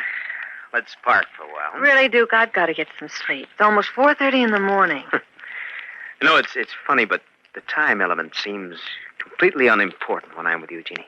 Yeah. We have a swell time together. Oh, incidentally, that reminds me, are you free for dinner tomorrow evening? Hey, what is this, a big rush act? I've been seeing a lot of you, Duke. Yes. And oddly enough, all the time I've been with you, I've had the strangest feeling about us. What are you talking about? Well, I don't know exactly. Call it premonition, if you like. Don't tell me you believe all that voodoo stuff. Yes, but this is different somehow. Well, let's have it straight. Well, frankly, Gina, I'm at a loss to explain it, but well, I don't know what to say. Something just keeps telling me to stop seeing Jeannie Daniels. Well, I like that. Listen, Duke, you'll see me, and as often as I want you to. Well, you know, if it weren't for a chance introduction by Reynolds, we'd never have met at all. No, it wasn't Reynolds. It was that thing you're always talking about. Fate. Well, you will admit that Reynolds helped some, eh? And, by the way, just how well do you know him? Just an acquaintance. Met him at the club. Oh, so that's what's bothering you. Oh, no. It's not it at all. I don't know. I'm too confused to explain clearly, but, Jeannie, believe me, there's one thing I'm certain of. Yes, Duke? You and I were meant for each other. What am I doing? What am I doing? I'm getting all messed up again. No. Not this time I won't. No matter what she does, no matter what happens, it won't end the same. That's what I'm proving. There's no such thing as fate. You make your own fate. I'm making it different this time. Well, Duke. I thought I'd find you backstage in Jeannie's dressing room. Hello, Reynolds. How are you? Hey, you're just in time to admire my diamond pin. Isn't it lovely, Reynolds? It's a honey, Jeannie. A little present from Duke? Yes. It's rather in the way of an anniversary gift. Really? What anniversary? 2 brief weeks. And I feel as though I'd known Jeannie for a lifetime. Another bracelet, darling. Oh, you're spoiling me, Duke. You like it, huh? Oh, it's a honey. I'll bet it cost a pretty penny. What difference does that make? Darling, nothing is too expensive for your pretty face. This is our best selection of white sapphires, Mr. Malone. I see. Well, yeah, I'd say this second ring on the tray seems attractive enough. For Miss Daniels, sir? Yes, of course. Send it, will you, please? I believe you have the address. Certainly, sir. Oh, by the way, I'm sorry Miss Daniels didn't enjoy the diamond bracelet. I beg your pardon? Yes, she returned it this morning. Was there something wrong with it? Well, not exactly. She just didn't like the style. And chose something more suitable, perhaps? Well, no, sir. Miss Daniels asked for a refund. I hope I did the right thing, Mr. Malone. I notified your office at once. Yes, of course. But in the future, please understand. Anything Miss Daniels decides is all right with me. Getting in deep. I'm acting like a sap. Let me get away with murder. Murder. No, there won't be any murder this time. I learned my lesson. I'm playing it right. No matter what she does, I'm keeping it in the clear. No matter what she does or says. For heaven's sake, stop beefing about it, Duke. But it's reasonable to expect some kind of explanation. Well, it does happen, that's all. Then why all the mystery? Well, I returned the bracelet and took cash. So what? It was my gift. Yes, certainly it was, but why not tell me about it Oh, first? I was going to get around to it, so the jeweler beat me to it. Look, Jeannie, I don't understand this. All right, if you want to play dumb. I'm not stupid, Jeannie. If you needed the money, why did you ask me for it? Because, well, you're so moody these days. I'm afraid to tell you anything. Oh, I'm sorry about that. It's those awful headaches I get. You know, it's strange, but I never dreamed that you wanted cash that badly. Well, it's time you woke up. Yes, maybe you're right. After all, a smart girl needs plenty of clothes and things, and I'm smart enough to want the best. Oh, go on. It's very And interesting. besides, it's a cozy feeling being in the chips. Of course, if you think I'm too demanding, well, then... No. Don't say it, Jeannie. Look, I don't know what it is that makes me feel this way, but... Well, I know I'd pawn my life to be with you.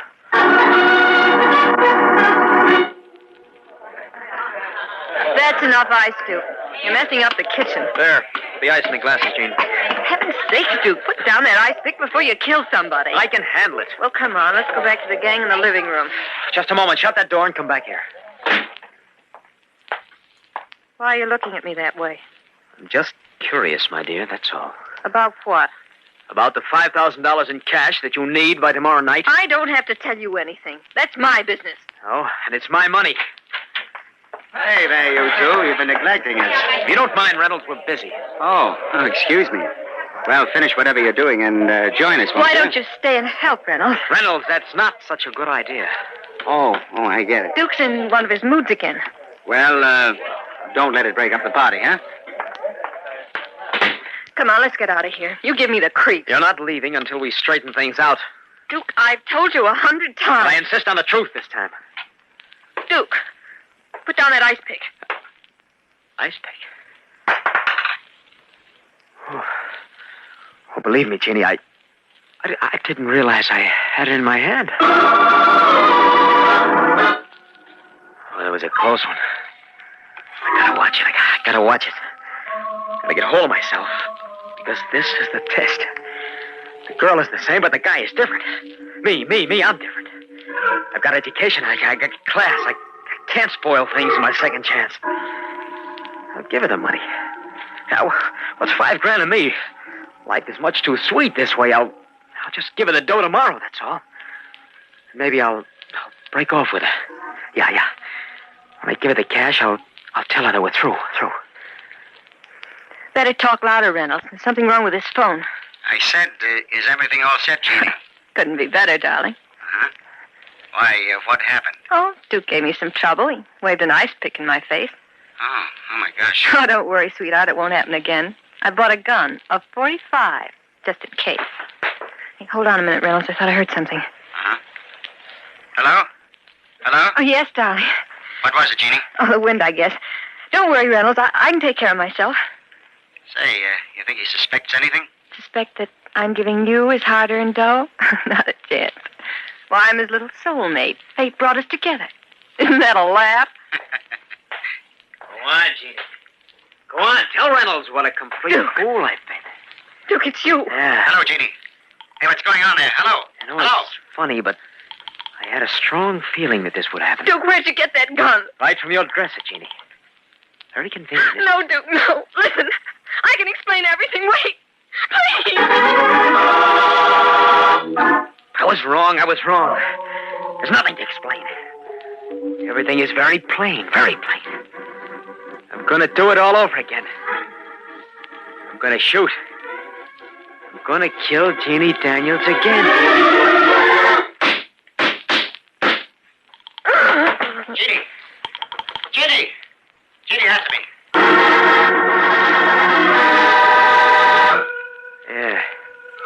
Yeah, I just couldn't help it. I had to kill her. You see, no matter what kind of life I would have led, the end would have been just the same. Yeah, I know that now. Thinking it out, giving myself a second chance, a million chances, wouldn't have made it any different. Because I was wrong about one thing. One thing. You don't make your own fate. It's there all the time. Written out for you long before you come along. Yeah. So let him come. Let him shave my leg and my head. That's the way it had to be.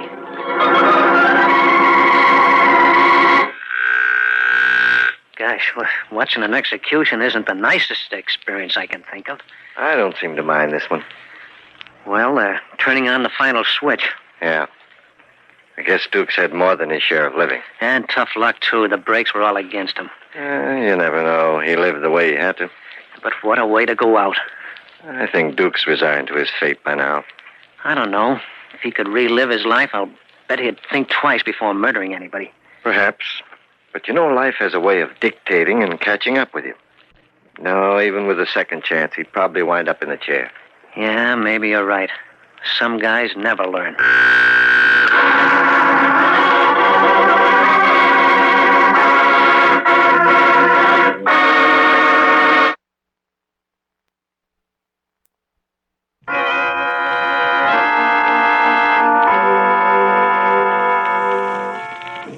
From shadows and stillness, mystery weaves a spell of strangest fascination, charging the mind with doubts and fears. For mystery is a strange companion, a living memory in the haunting hour.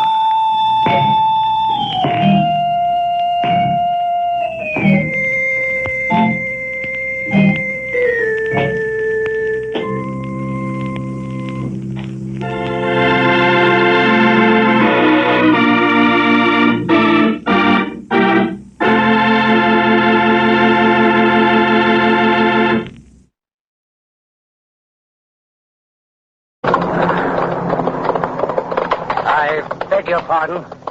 Well, go on. Do I know you? Not intimately, I think. Well, who are you? A horseman. You've seen horses. Oh, well, of course.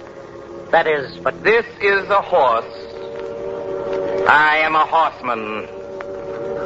After all, a horse should be a welcome figure at your party. A little lecture on food. Some people eat horses. In a pinch, yes. Yes. Do you mind if I'm your guest tonight? Not at all. Do you mind if I have certain useful contributions to make to your program? Do you know anything about food from the Americas? I know everything about food. Everywhere. Your horse evidently doesn't. These all ribs. I do not belong to the breed that fattens animals for the slaughter and for the gullets of men. I interrupt your story. Do go on. I intended to. Food. Subsistence and existence. Yes? Where there was the promise of food, men went. Where there was grass, tribes, nations, civilization went to feed their livestock, that their livestock might feed them. The rat and the ant have survived because they have known how, somehow, always to have food. The rat and the ant and man. Superlatively inspiring thought. But go on. When the rat and the ant compose a symphony or give testimony to God, let me know, man on horseback. Go on. Ever since the beginnings of man, his struggle for subsistence has been the story of his life. Interesting. His war and his peace, his hate and his love, his passions and his ideals. All is food. Man, the potent lord of creation, who lives only to eat. History and scriptures are full of the literature of meat and bread and the pitcher. And behold, Pharaoh did have a dream. He stood by the river, and there came out of the river 7 kine, well-favored and fat-fleshed, and they fed in the reed grass.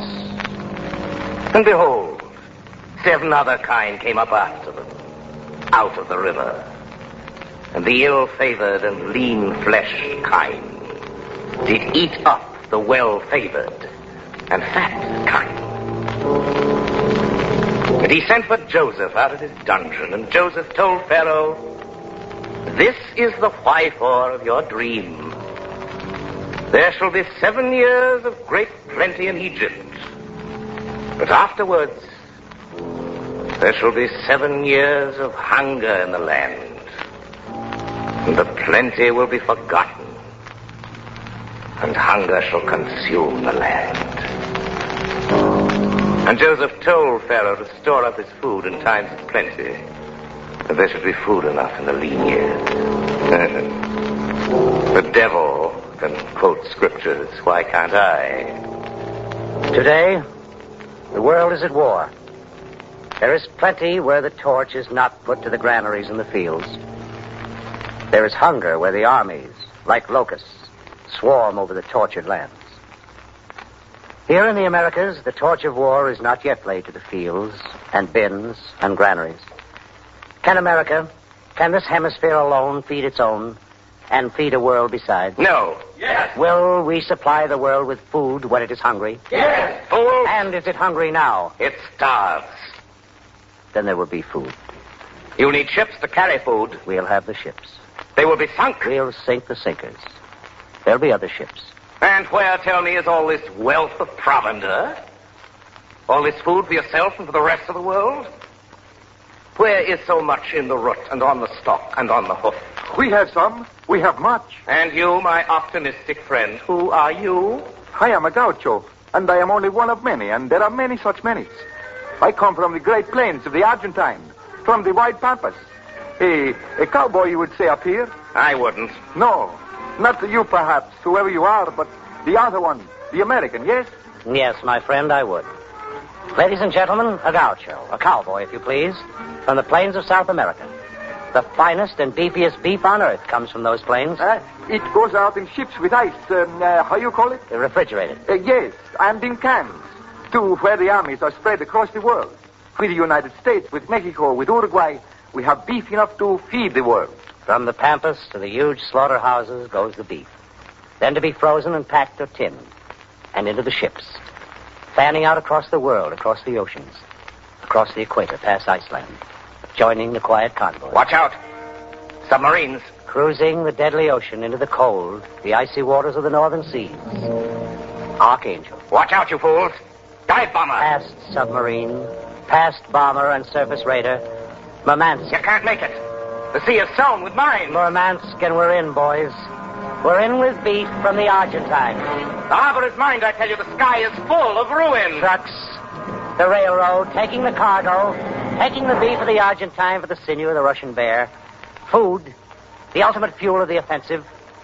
The army again, marching on its stomach, while the people march on their backbone, their nerve, and their knowledge that somewhere on the high seas the food is coming. Russia, Britain, China, Greece. Greece? We perish in our homes. We stiffen by the side of the road. Our eyes grow large and staring. And our ribs are harps for death to play upon. Our ribs are harps for death to play upon. A skillful figure of speech inviting a sharp, clear picture of the truth. These Greeks are not bad. No, they're not bad at all. Making such words with hunger full upon them. A worthy race. Descended from the gods indeed. Bravo, brave Greece. I do not care about the speeches that I make, except the world must listen and help us. Help. We cannot feed upon our bravery. Greece. Breakfast is warm water. Cold water would be torment to shrunken stomachs. Luncheon? Some blades of selected weeds and grasses, some stolen rancid oil. Dinner? A few olives. One has been lucky. And a spoonful of wheat flour. No. Beautiful for spacious skies. Amber waves of grain. America. Wheat. Bread. Or we die. But the ships? There are no ships. There are ships. Not enough. For that, yes. There must be. Do you want your own people to go hungry? There is enough for all. Have I said you were a fool? Once, I think. You are twice a fool. Because I say there is enough to eat for all. Americans, north and south and central, tell this stranger, tell this rider of a lean horse, what you have to give and of your will to give. Talk about Argentina. You ought to have a look at Texas. American cowpuncher. Slightly different in dress from our friend the gaucho, but up to the same game with just about the same instruments. Rising with the sun, resting with the cattle, safely corralled for the night, not before.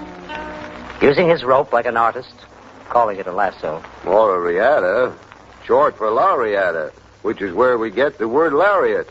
But I prefer rope. It's easier. Our rope we call the boladero. I still like plain rope. It's easier. Rope, riata, boladero. Its aim is the same.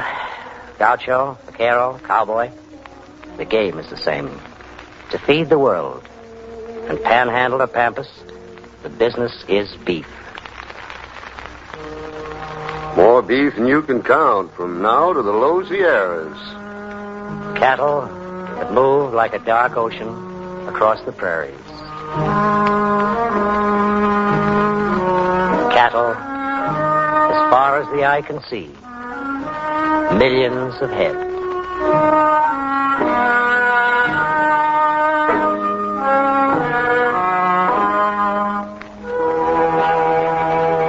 The gaucho, under the stars of the pampas, riding the range, seeing to the wire. Cowboy in America, riding the range, seeing to the wire. Singing his melancholy song, full of contentment, full of the doing of his appointed job.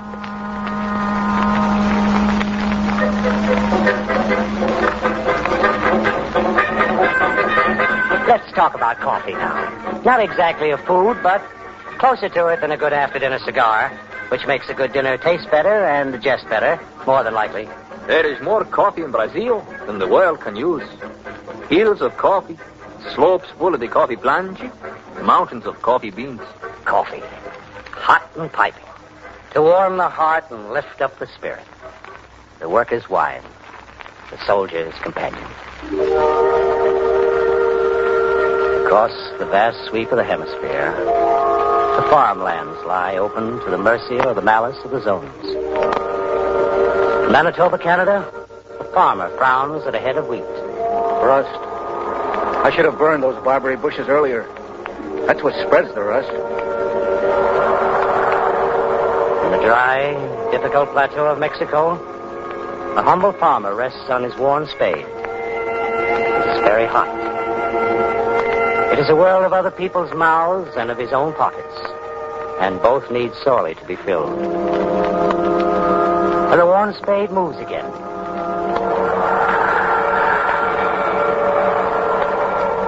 In Ohio, A young farmer violates tradition and neglects to say, "I'll be switched." Instead, I'll have to see about an alkalizer for that old strip. It's much too acid. The hydrogen ion potential is way out of sight. the sky does not go unwatched. The waters are measured. The grain and the corn rise and are harvested. The soil surrenders to the farmer. This is your standard of achievement, then? This is the measure of your culture and your civilization, which you esteem so well and consider worth saving from starvation? An ocean of coffee channeling through your exalted system. Oh, these men. These worthy, worthy men. I just thought I'd show you that we set some store in what is not necessity, by way of showing that there's plenty and to spare. You'd probably be interested in the more substantial things like beef. Consider the potato. Oh, yes. The potato. That dirty stone in the muck for men to scrabble at. The potato. Humble tuber. Let me see. It was that miserable fleshy food that Sir John Hawkins took back to England from the New World, wasn't it? Oh, I can't tell you about the potato. It saved an entire people from starvation once. The more's the pity. See, here, you don't like people much, do you? The world is overcrowded. Let us return to the noble potato, savior of a people. All right. You tell me, and then I'll tell you. Sir John brought potatoes back to England. That wasn't really their name, but the white man couldn't pronounce so impossible a word as batata, which was their real name. It was too much for man's highly advertised culture. Go on. The potatoes landed in England, whereupon the English king, full of kingly sanctimony, the milk of human kindness, had them dispatched to Ireland as food, and for further cultivation. The Irish, it appears, were starving to death. The potatoes saved them, and have continued to do so from time to time. And the Americans produce enough potatoes to feed every one of the United Nations once we get the bottoms and the wheels to ship them on. Potatoes did a great deal to relieve the siege of Stalingrad. I myself have no particular liking for potatoes. You develop a taste for them in besieged cities. Yes. And they're not bad with onions and gravy, convoyed by steak, hamburger, leg of lamb, and some of that South American coffee. Remember? I don't care for potatoes. What do you care for? I have 3 comrades. Belong to the horsey set, too. Yes. If they're all like you, you can have them. They are very much like me. I thank you for them. Take a look around you from a train window in the Plain States, or from that saddle on your emaciated horse, mister, and see a heap of corn on the stalk. All kinds. Corn, maize, ranks and ranks of it. High, full, and strong, full of starch, sugar, calories. The fields of waving grain you may have heard about in that song. Wheat, then corn, wheat, and more corn. Planted in strips, planted with tricks and savvy by Americans who've learned how to get the best out of corn and the best out of the soil that corn grows on by rotating crops and rebuilding the earth that the corn breaks down. Corn, being the sinewy, substantial stuff that it is, it takes a lot out of the soil. But American farmers have what it takes, and they put it back again. And that's why there's enough of it to go around. It didn't just grow. It was out there and nursed and kidded and persuaded and browbeaten up to where it is today. It took know-how in the United States and Illinois, in Iowa and Nebraska. And it took know-how and savvy in Argentina, where the corn grows tall and the corn grows numerous. American farmers in the Americas had to whisper sweet somethings into those big golden ears of corn. They got corn. A whopping big lot of corn. Enough and more than enough to go around. Americans. The Americans. You find something gravely wrong with them? I reserve my privilege to despise them. I hate the fat lushness of America. That ain't fat, mister. That's muscle, evenly distributed. Beautiful, spacious skies. Amber waves of grain. That's right. Wheat. Bread wheat. Macaroni wheat. Club wheat. Mm-hmm. Lots of wheat. And anything under 1 billion bushels a year is strictly bush league these days. Mountain majesties. The fruited plain. Lyrical. You don't care for oranges and vitamin C. You hate apples and pears and peaches. And you're not happy in the Santa Clara Valley. You probably think George Washington did exactly right when he chopped down the cherry tree. I reserve my privilege to hate at my pleasure. Well, you certainly are having a lot of fun, whoever you are. And I repeat, I hate America. Will I find out why? Perhaps. I should happen to lose my temper. Maybe this will do it. I don't know. Bananas. Bananas, yes, we have no bananas. Bananas were brought up from Central America as an experiment. They were a smash hit overnight. We are not amused. Nuts. I beg your pardon. Nuts. One South American nut that you won't approve of, mister, because it's very well liked by plain people, is the cocoa. They make cocoa chocolate from the nibs of the cocoa bean. Chocolate is one of the greatest items in the diet of the entire world. As a delicacy. As a delicacy for a decadent people that are better off dead. As a food, then, for millions of people. As a source of quick energy in chocolate bars for soldiers. Purposely made unpalatable so that the soldiers won't eat them unless they really have to. Civilization going really mad. Americans alone drink 2,730,000,000 cups of chocolate every year. Oh, how interesting. Mm-hmm. Gives you the haunting idea that there must be an awful lot of cocoa in Brazil. Enough to count in the whirlpool. That's 170,625,000 gallons of chocolate. Oh, hum. Oh, hum indeed. But a fleet of super battleships, 16 in number and weighing over 40,000 tons, each could be floated on that much chocolate. Could it indeed? Well. It could. Manner of speaking, maybe it will. Maybe it will. Shredded coconut comes from down there, too, and we use the coconut shell in making gas masks. America is where someone once took a chance and ate the vegetable called a love apple and found out by the horn spoon it wasn't poisonous after all.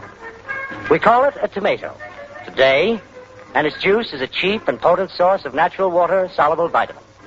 For a world that doesn't precisely reek with vitamins, where they're needed most urgently, most pathetically, and where by the grace of God and the watchfulness of a few tin cans and Corvettes, they're arriving, because we have a lot of tomatoes that we know what to do with. All over the Americas, tomatoes are numerous. There are no tomatoes in Europe that we don't send. They're as American as covered wagons and a short-left jab. Only more helpful. Are you quite finished? Oh, champion of the groaning board. Is the rhapsody concluded? Have you sung enough of the Americas and their preoccupation with their own innards? Those of all the world? Have the men of ideals and ideas had enough to eat? We haven't heard from Chile yet. These people out here are going to be interested in knowing, I think, that the famous chili bean has a lot in common with all the tall, strapping men who are called Tex, because they've never been to Texas. Chili beans are most largely produced in the United States. Hence, they're called chili beans. Now, I know my unhappy friend here who rides a meager horse disapproves of this kind of talk, but I've stopped trying to understand a man who says he hates Americans. I do. Who says he hates all the Americas and the whole Western Hemisphere. I do. Venomously. Bubonically. You said you'd like to make some contributions to the discussion of the Americas as the provider. After you, great champion of your people. Cuba. And the Cubans. They're Americans, and you're at liberty not to like them either. And the Cubans are at liberty to be at liberty. Cuba is the world's sugar bowl. And in a way, sugar set Cuba free, even before 1898. The thick Cuban sugar cane is cut with a murderous-looking instrument called a machete. A machete, charged by those liberty-loving Cubans, was a terrible thing to see. So the Spaniards didn't stay around to see it.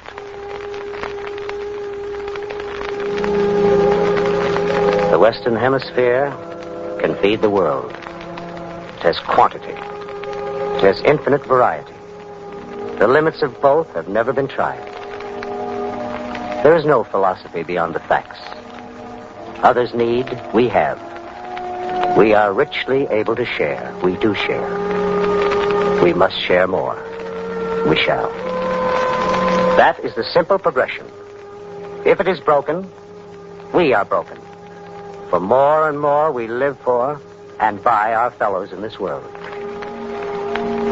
We can reenact the miracle of the loaves in modern dress so that it becomes the science of the loaves. Man does not live by bread alone, but without bread at all, he also perishes. Challenge, challenge, challenge. You speak so much of golden grains that you yourself become mealy-mouthed. All right. Out with it, then. What do you challenge, man on a lean horse? That your precious man does not live by bread alone. Ah, he does. And by nothing else. He lives for the sweat of his brow, for the satisfaction of his stomach. You put it more simply before. You said he lives to eat. And nothing more. Exalted oratory notwithstanding, the Lord of creatures is himself a creature, created only to experience a few brute senses, then to perish. Why are you trying to make it seem otherwise? To set a higher purpose for the miserable species. The grubbing nature of the beast is so apparent. Just apparent to me. Because you're one of them. A slug, a snail, a primitive. The turkey gobbling through the field of locusts. Concerned only and completely with eating and digestion. What do men do, these pretenders to divinity? They kneel and scrabble in the muck, planting and growing to eat. All other ends are nothing. Only eat. Feed the organism. Nourish the insistent cells. Then languish in a stupor of appeasement until hunger comes again. Then eat. Nourish oneself. Oh, it's unhappily necessary to nourish the earth first. The earth, made up of death. Since the world began, they dabble about in the mud, raking in foul things that send a stench to high heaven. Nod and smirk at each other. And say, we enrich the soil. This is a good thing that we do. No. I don't like anything you've said tonight. It's man's individual destiny, what becomes of him. No. Hands-off policy. Isolationist, huh? If man must perish, then he must. Why change things? He's marked for starvation. Let him starve and be done with it. It's not as important as you make him out to be. Not by far. I disagree. As I disagree with you. As I abhor the things you fancy. As I revile your amber waves of grain.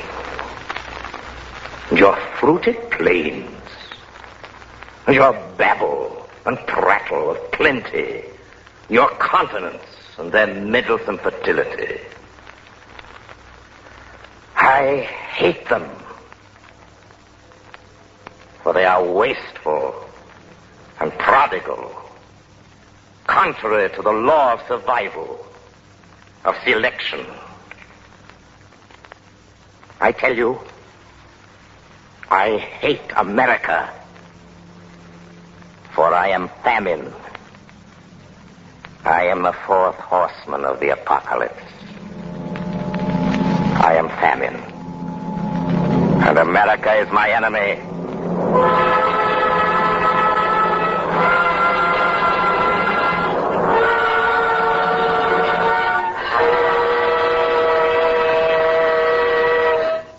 The following was transcribed from an earlier network broadcast.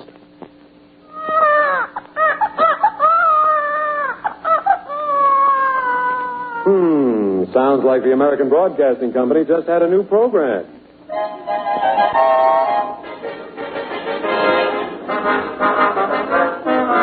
Good evening, anybody. Here's Morgan.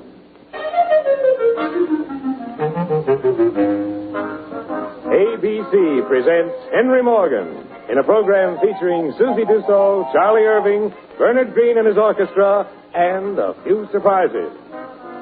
And now, ladies and gentlemen, the star of our show, America's #1 funny man, Bob Hope.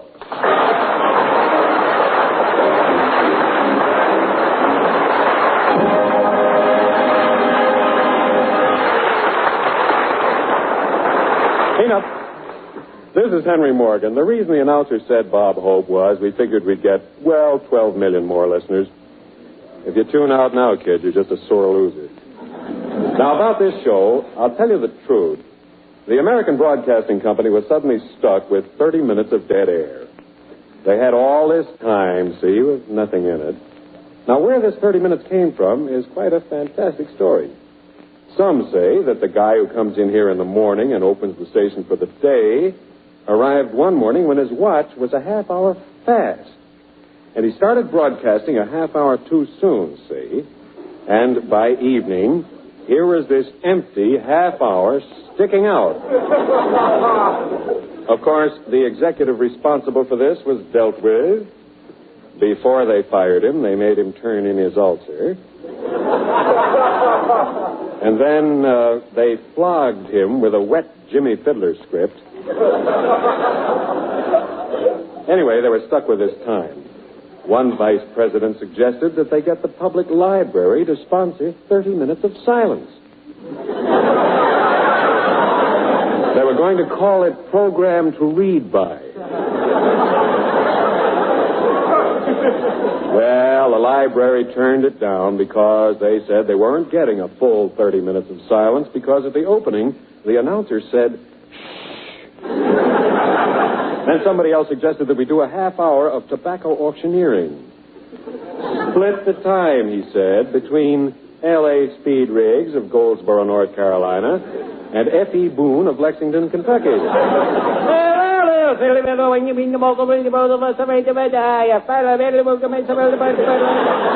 Or,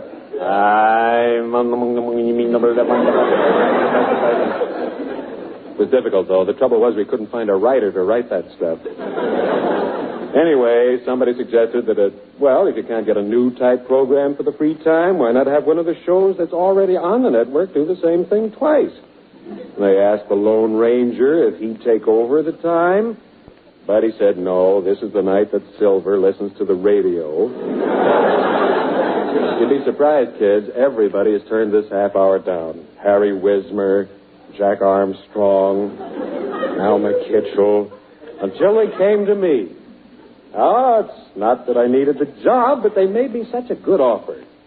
They told me, the executives did, that if I do this show, I get, 1, an autographed picture of Chiquita Banana,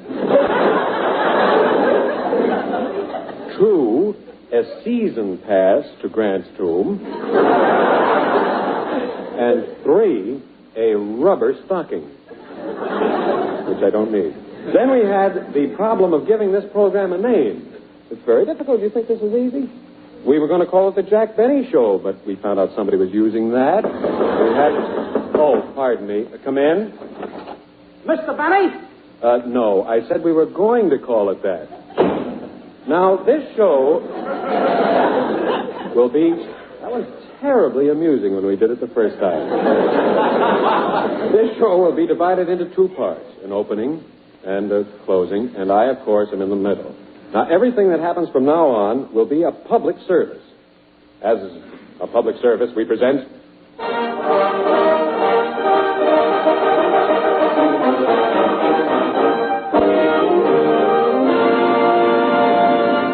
Great sayings of unfamiliar men.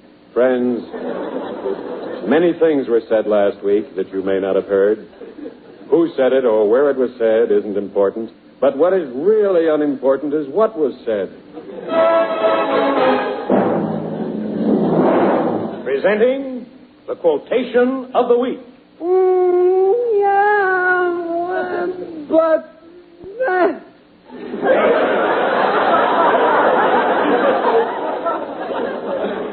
Now for the music part.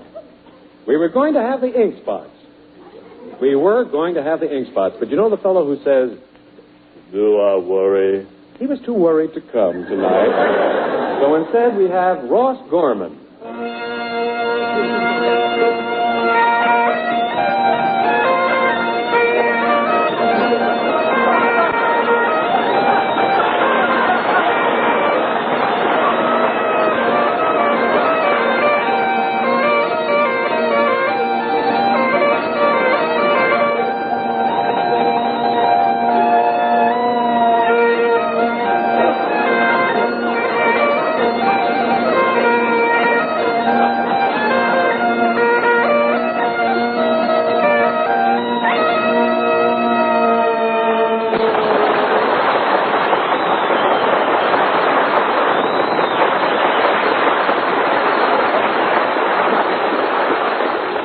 This is where the commercial announcement would go if I were foolish enough to sell this valuable program.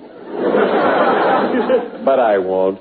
It's monotonous selling the same product for the same sponsor week after week. My way, I can sell anything I like. And tonight, I feel like selling cigarettes. Have you tried Morgan cigarettes? Only taste will tell. So why not try the taste test? Simply take a package of Morgan cigarettes and remove the paper from each cigarette. Pour the tobacco into a bowl. Now, taste it. Makes you sick, doesn't it? You see, ladies and gentlemen, you simply can't go around tasting cigarettes. You've got to smoke them. Here's what Mr. Snagwaris of Hollywood, California has to say. Mr. Waris, you're a regular smoker of Morgan cigarettes? Yes. Well, now, after you've smoked a pack of our brand, is your cough better or worse?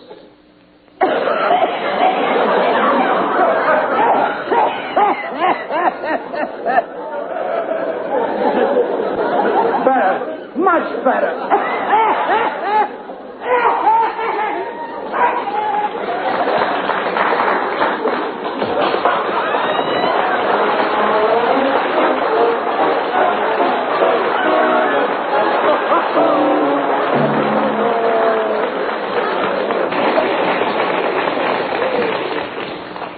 This'll be better. Yes, the British Broadcasting System may have commercial programs someday, and probably will have sponsored broadcasts of baseball games. Our troops left them with some knowledge of the game. We're about to take you now to London, England, for an imaginary baseball broadcast. We hope you will forgive the announcer, Mr. Morgan, if he seems a bit unfamiliar with some of the terminology. Take it away, London. This is Googie Morgan, bringing you the final inning of today's contest between Frothingham and Twickenham, in a broadcast sponsored by the makers of Empire Carbonated Water. Empire Carbonated Water contains double the bubbles, you know.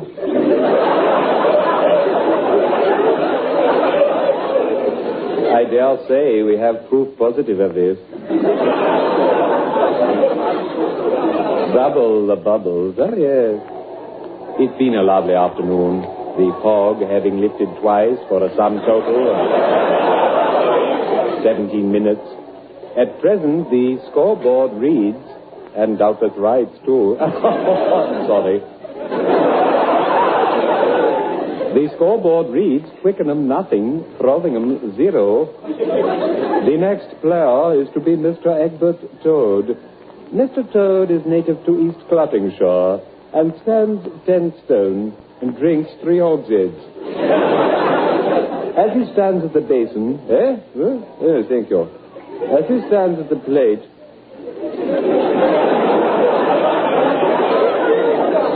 His manner is quite assured. Mr. Thrussell, the bowler... thank you. The pitcher is about to pitch... yes, that is. Mr. Toad stands perfectly still, and I'm afraid he's misjudged.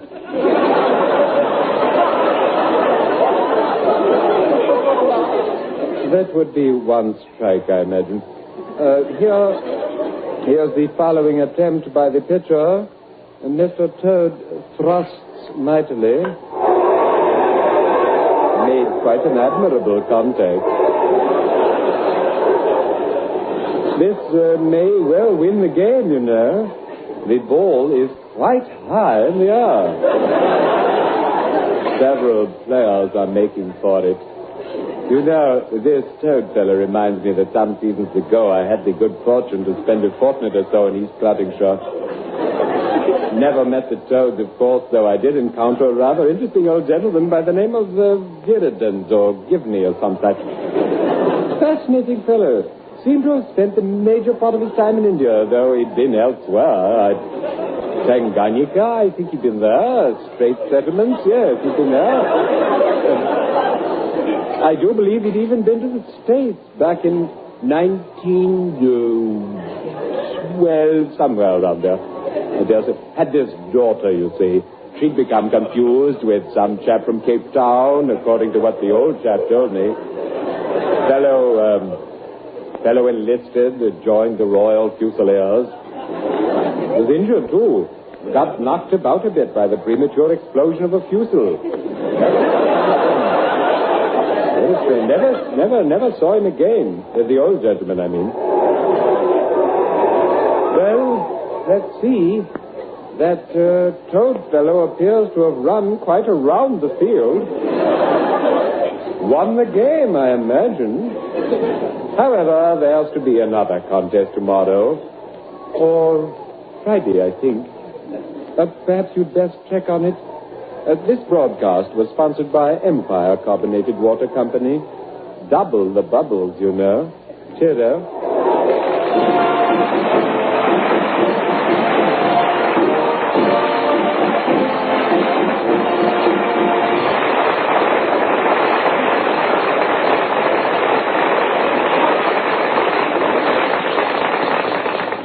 No doubt you've heard the expression, New York's a great place to visit, but I wouldn't live there if they gave me the place. In the year 2000, on a Wednesday, a man named Sullivan opened a meat market in Paterson, New Jersey, just a few miles from New York City. He had meat, and word got around fast. By Thursday morning, the exodus had started. By Friday night, there wasn't a soul left in Manhattan. The city was empty. Trolley cars stood dead in their tracks. Vegetable dinners grew cold in the restaurants. And the people? Well, once outside of New York, they realized they'd never liked it there in the first place. And they just didn't come back. Some went further west, to Newark. Others became good humor men on the Lincoln Highway. New York became a dead and silent city, like Carthage, Pompeii, Philadelphia. For 1,000 years, nothing is heard of New York. In January of the year 3000, a rumor reaches Professor Trigg at Buzzkirk University in Cleveland. Trigg, agog with the news, rushes to one of his colleagues. Professor Morgenhoff. Professor Morgenhoff. Yes, Trigg? A report just came to my desk that a herd of animals has been sighted from the air over ancient Manhattan. Animals? Yes, Swinus vulgaris. Pigs, that is. Oh, yes. I thought they were extinct. Extraordinary, Trigg. I will form an expedition immediately. Just between us, Trigg. These food pills we live on are awful.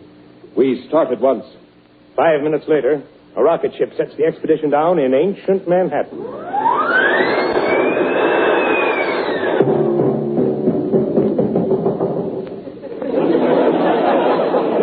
We've landed. Here we are, gentlemen. New York City, just as it was when it was abandoned 1,000 years ago. Look, Professor Morgenhoff, those two signs. One says Broadway, the other says 42. And look at those vehicles piled on top of one another. Must have been an intersection in the old days, yes. McGreevy? Yes, Professor? McGreevy, why don't you take this road to the east and keep your eyes open? If you see anything, report to me on your wrist radio. Right, sir. Yes. Fine boy, that McGreevy. Love that boy, McGreevy. This is odd, sir.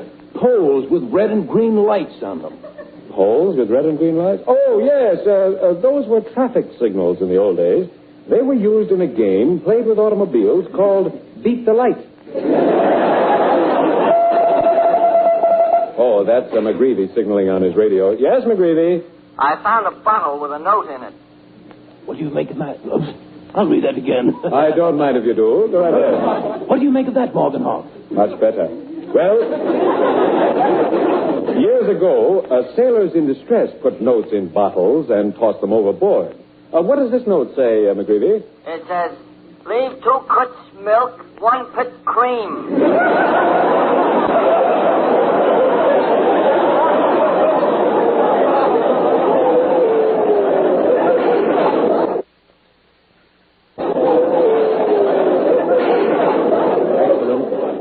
Excellent report. Report on anything else you see. Fine boy, that McGreevy. Lovely boy.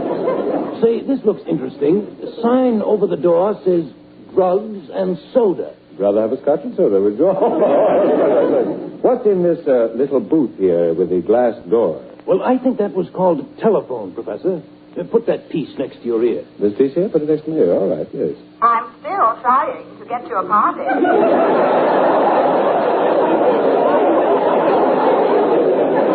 Amazing. Absolutely amazing. Trigg, what are you doing over there? It's a little room hung on cables. Room hung on cables? Oh, yes, that's an elevator, Trigg. Back in 1946, you could ride in an elevator for nothing. By 1947, they didn't go up and down anymore, and you had to pay $8 a night to sleep in them. That's McGreevy again. That's McGreevy. Yes, McGreevy? Every place I go, I find an inscription. It's all over the wall. What's it say? It says, Kilroy was here. Fine lad, that McGreevy. I'm very fond of that McGreevy, yes. Professor, look at that huge sign over there. Huge sign? Oh, yes. It says, terrific, colossal, gigantic, stupendous. Must have had tremendous beasts in those days. Yeah, and underneath it says, Margaret O'Brien starts tomorrow. Professor Morgenhoff. Shall we throw that joke to the lions? Oh, McGreevy, you're back, eh? Yes. Did you find the pig? No, sir, but I did find this old newspaper. An old newspaper. Oh, yes. Look at this headline. It says, Dodgers win series. What's the date on that? 1985. Right underneath there, it says, autos promised for next spring. Well, Professor, what shall I say in our report to the university? Oh, just say, New York is a wonderful place to visit, but I wouldn't live there. I wouldn't live there if they gave me the place.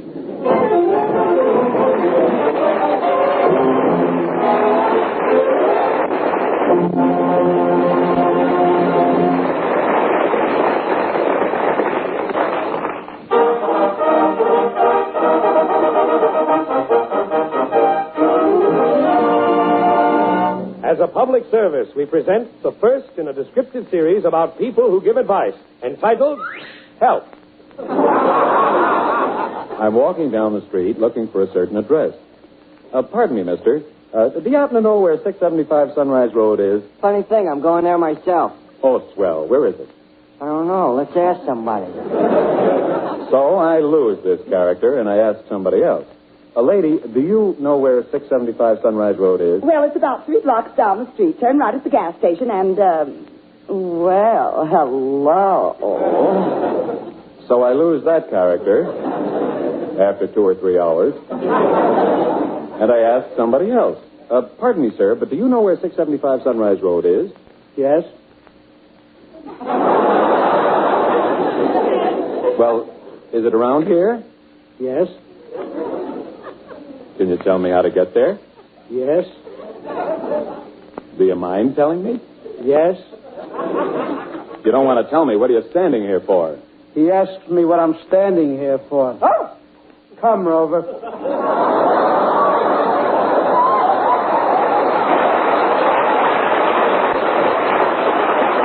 Oh, I don't think it deserves applause.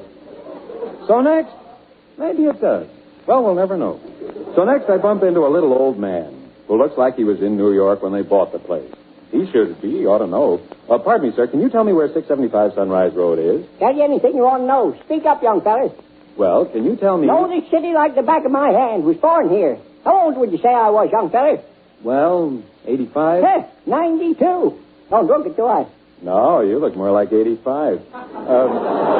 Tell me, do you happen to know... Used to swim in Central Park Lake every morning till I was 83. They made me stop. Who? Tammany Hall. My name's Jeremiah Crisp. Jeremiah after the prophet, Crisp after my father. What do you want, young fella? Oh, it's not important. I was looking for a house. I'm a Republican, young fella. Don't look it, do I? No, you don't look a day over 85. 92.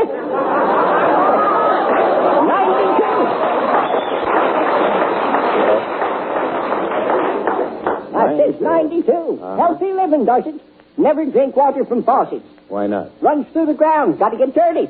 Logical. What kind of water do you drink? Rainwater. I'm healthy as a cow. Cow's got 6 lives. Oh, no. A cow doesn't have 6 lives. Huh? Got 6 or something, I know that. You know what the cleanest animals are? The cleanest animals? No, what?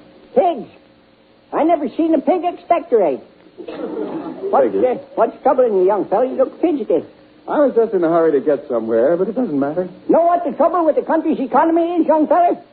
High prices? Nope, guess again. Gee, I don't know. Too many swamps. I lived in a swamp for 10 years, then had to move away. They built a city on it. What city? Philadelphia. I remember what young Martin Van Buren used to say. Think clean and live in the mountains. Deep thinker, that boy. Must have been. Well, do you happen to know the railroads done it. They done what? Railroads filled the air with smoke. We're all breathing railroad air, not American air. How old would you say I was? Oh, about 92? 85.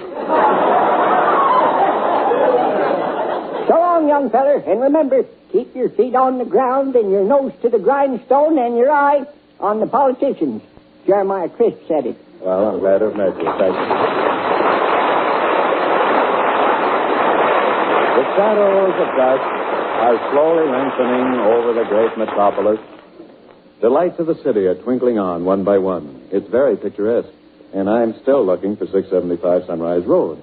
I see a charming-looking couple sitting close together on a park bench. Excuse me, folks. Can you tell me where 675 Sunrise Road is? Well, of course. It's 2 blocks down and turn to the right. You mean to the left, darling? Oh, no, dear. I'm sure it's to the right. Never mind. I'll find it myself. You see, dear, you're confusing the man. I'm confusing him. Now, if you hadn't said anything, darling... I was just telling Why do you him. talk about something you know nothing about? Well, you're the one who doesn't know. If you don't know, why do you Who said I don't know? I used to work right next door. You work? You haven't worked in 10 years. If you don't mind... You stay right here. Look, you go down 2 blocks. You stop. I suppose you were in such a blind stupor you forgot last Saturday night. You were so drunk you went around kissing every woman in the room. Ha, ha, ha. Except you didn't kiss me. I wasn't that drunk. Well, thanks for trying, folks. I'll manage. I hate you. I hated you the day I married you. Then why did you marry me? Because you were a pest. You were born a pest and you'll die a pest. Gee, it's swell of you folks to try to help out. I'll take a cab. Wait a minute. I'll go with you. You're going my way? Going your way. I'm going to live with you. So, finally, I gave up and hailed a cab. Taxi, 675 Sunrise Road, please. Okay, 675 Sunrise Road. Yes. How do you get there?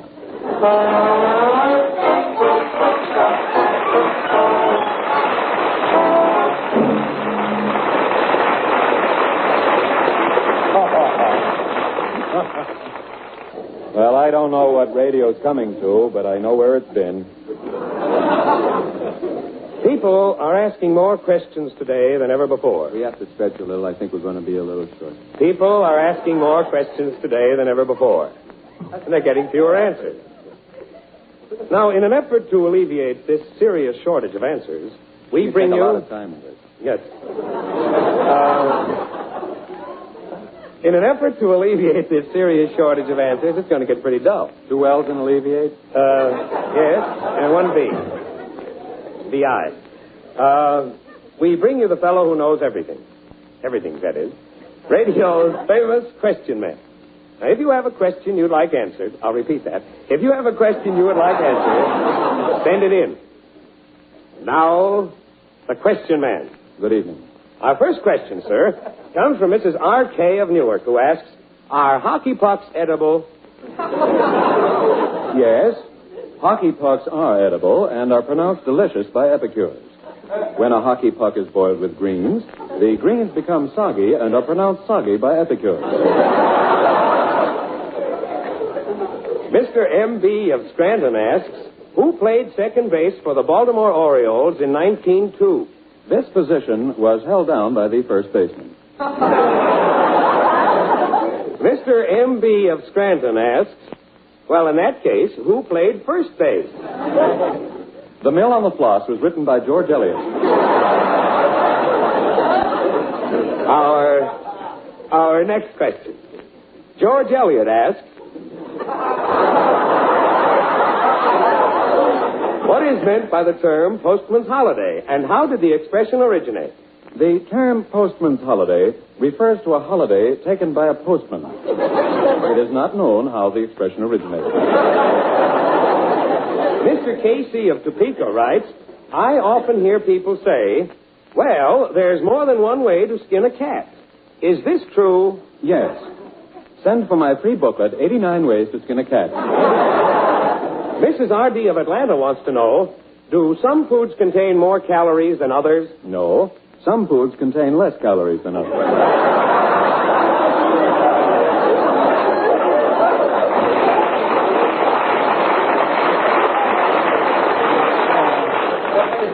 Mr. B.P. of Fresno says,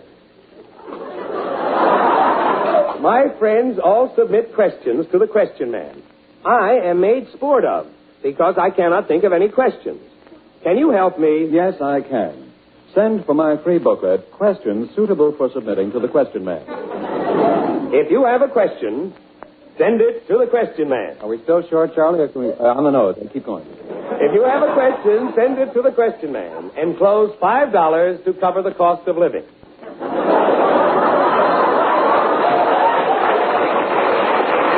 And be sure to tune in next week because...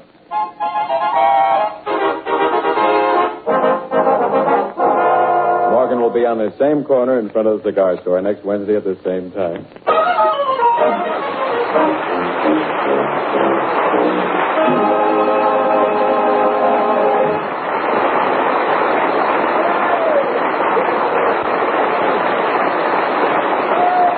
This program was transcribed from an earlier network broadcast. This is ABC, the American Broadcasting Company. Presenting Hop Harrigan, America's ace of the airways. CX-4 calling control towers. CX-4 calling control tower. Standing by. Control tower, back to CX-4. Wind southeast, ceiling 1200. All clear. Okay, this is Hop Harrigan coming in. Yes, it's America's ace of the airways. Coming in for another transcribed episode in the adventures of Hop Harrigan. Before we join Hop Harrigan today, fellas and girls, I want to tell you something about something new in teamwork. There's nothing as old as teamwork when it comes to getting a job done. But when you start using automobiles, trucks, airplanes, and helicopters as a team, well, that's teamwork which rates a varsity letter. Well, it all started just a week or so ago when an expedition of 10 men set out to explore the wilds of northern Canada. It's a new kind of surveying that may open up mining fields which never would have been reached if it weren't for modern transportation. The helicopter is one of the newest additions to the team, and very important to it. You see, the explorers are going to use very sensitive magnetic instruments and electrical equipment to spot mineral and oil deposits from the air. Say, that's really something, isn't it? You know, some of those forests up north have never even been entered because it's practically impossible to get through by foot. But if you can spot good mining possibilities from the air, well, you save yourself a lot of trouble. In this particular case, Floyd Carlson, the chief test pilot for the Bell Aircraft Corporation, is going to fly the helicopter, and as a result, scientists figure they can chart that wild country in 1/10 of the time it would normally take. Now, some of you might ask, why don't they use a standard type plane? Well, I'll tell you more about that in just a few minutes, so don't forget to listen. And now to our story. It is Carnival Day in Lakeville, and the fairgrounds just outside of town are jammed with noisy, laughing crowds of men, women, and children out to have a good time. But behind one of the smaller tents just off the midway, where gaudy posters blare the presence of Misto the magician, two people stand completely oblivious to the merriment surrounding them. They're deaf to the chatter and laughter of the crowds and the high, swooping notes of the steam calliope and carousel in the distance. For these two people, Hop Harrigan and Gail Nolan, are afraid of a shadowy, unknown person who makes people disappear, who, to the doleful lament of a funeral dirge, has caused Tank Tinker to seemingly vanish into thin air. Oh, but I can't believe it. He just couldn't disappear like that. Well, he isn't in there, Gail, and he couldn't have left the tent without our seeing him. We came right out. But things like that simply don't happen. He must be playing some kind of a joke on us. I keep telling myself the same thing, but I'm afraid I can't swallow it. He's still inside, somewhere under the stage. Come on, let's go back, and this time really look for him. All right, but I don't think we'll find him. This way. Careful now. Don't bump your head. That stage platform isn't very high. Yes, I know. Is Misto still on stage, do you think? Yeah, it's awfully quiet out front. I think he'll... Yeah, that's the audience. Must be the end of his act. Good. I want to talk to him. Now, Hop, here. Here's where a tank must have dropped through the stage. You see the mattress? Mm-hmm. Now, how does it work? Misto called for someone in the audience to step up and be the subject of his magic. So Tank walked on stage. Yeah, but why, I wonder? He's terribly shy in front of crowds. That's the last thing I would have expected Tank to do. Well, whatever the reason, he climbed into the box that was on the platform in the center of the stage. And the lights were lowered, and a moment later, Misto opened the box, and it was empty. That's when we left the tent. We came right around to the back here. And found nothing except a trapdoor in the stage and a mattress. That's right. And Tank dropped through, landing on the mattress. But that brings us right up to the blank wall again. Where could he be? Let's look around back here. Maybe he was confused and couldn't find the way out. He'd find it soon enough. This place isn't so big that you can lose yourself. Tank? Tank, are you there? It's no use, Gail. Wait, Hop. Listen. Someone's coming. Stay behind me just in case. Maybe it's Tank. Tank? Who is that speaking? Oh. Answer. Who is there? Hop, he's coming closer. Ah, it's the magician, Misto. Who speaks my name? I demand an answer. Take it easy, pal. We can explain everything. So, I repeat, who are you? My name is Harrigan, and this is Miss Nolan. We live here in Lakeville. And who gave you permission to come back here? No one. We just walked in. Did you? Then you will oblige me greatly by walking out. Not so fast, Misto. I want to talk to you. So, why did you not come to me directly instead of sneaking in here like thieves? Now, just a minute. Easy, Gail. I don't like his attitude. Oh, forget it. Now, look, Misto, come down off your high horse and prepare to talk straight. I've got some questions to ask you, and I want the right answers. I do not have any desire to be cross-examined by anyone. Now, if you do not leave the premises immediately, I shall be forced to call the police. I wouldn't if I were you. It might be a little embarrassing trying to explain the disappearance of that man on the stage this afternoon. The big fellow with the red hair. His disappearance? Yes, where is he? What have you done with him? My dear young lady, you hardly expect me to divulge my professional secrets, do you? Don't give us that. We know very well he was dropped through the false bottom. Then, my dear sir, I see no point in your questions, since obviously you already know the answers. Not all of them. He never came out of the tent, and he isn't in here now. Where is he? I do not know. I have been on stage until 2 minutes ago. What the people who volunteer to be my subjects do after they land on the mattress is of no concern to me. Usually, they are intelligent enough to find their way out. Now, for the last time, will you leave? If we don't? Why, I'll... Yes? Now, look, pal, I don't want any trouble, see? Do me a favor and beat it, huh? Well, climbing out from behind the grease paint now. I've been working these grinds a long time, and my slate's clean. I don't know anything about this guy disappearing. Honest, I don't. He went through the same routine everybody else does, so lay off, will you? How long have you been with this carnival? I told you, 5 years. Okay, mister. Be seeing you. Come on, Gil. But what about Tank? He couldn't be down here. We've run into a blind alley. Listen, pal, you won't start no trouble for me, will you? That depends on how much trouble you start for me or my friends. Duck through, Gil. Thanks. Well, we certainly didn't learn much there. Pop, Huh? did you believe him? Whether I believe him or not, I can't prove he's lying. What do we do? Every minute may mean Tank's getting farther and farther away from us. I know. And as far as I'm concerned, this is the end. No more kidding around, playing detective. I'm going to call Inspector Wilson. This way, Gil. Do you think he'll help? He's got to help. Oh, Gil, what is it? that man standing in the shadows. He's getting such a scare. Jack. Oh, Charlie. Do you know him? Yes, he's a character that hangs around with the carnival. Not now, Charlie. We're busy. Just wanted to know if you brought it with you. Huh? Brought what? You're not backing out on the deal, are you, Jack? Oh, now, look, Charlie, I haven't time for any games. Soft pedal, Jack. Soft pedal. You don't want everybody else cutting in, do you? Pop, what is it? I'll explain later, Gail. Now, Charlie, I've please. got 'em all wrapped up for you. Didn't have time to go to the post office, but if you like, you can take 'em right with you. Take what? The elephants. The elephant? Please, Charlie. That was the deal, Jack. 3 elephants for your hippopotamus. You're not backing out, are you? No, Charlie, I'm not backing out. I just didn't bring it with me. I forgot. Are you sure? You look in all your pockets? Oh, good heavens. Yes, I'm sure, Charlie. As a matter of fact, it's in my other suit. Now, suppose you get rolling. We're rather busy. Oh, sure thing, Jack. Sure thing. Go right ahead. Thanks. I'll see you later. Come on, Gail. All right. Jack. So long, Charlie. See you tomorrow. Just wanted to remind you, wear your other suit tomorrow. So long. Pop, who is he? Oh, it's a harmless old codger. He had a bad accident some time ago, and he... Wait up. Listen. Good Lord, the funeral march. Someone's whistling it. So, he's harmless, is he? Huh? It's your friend Charlie. He's whistling the funeral march. Incredulous, Hop turns and stares at the slowly retreating figure of the ex-elephant trainer, shambling off between the tents, still whistling the now seemingly fatal refrain. Can poor Charlie possibly be the menacing man who makes people disappear? We'll learn more in just a moment, so stand by. At the start of Hop Harrigan, I was telling you of a new kind of teamwork. Autos, trucks, airplanes, and helicopters all working together to explore the wild north country of Canada for mineral and oil lands. Now, the main reason for using a helicopter was to carry the delicate electrical instruments used to spot minerals from the air.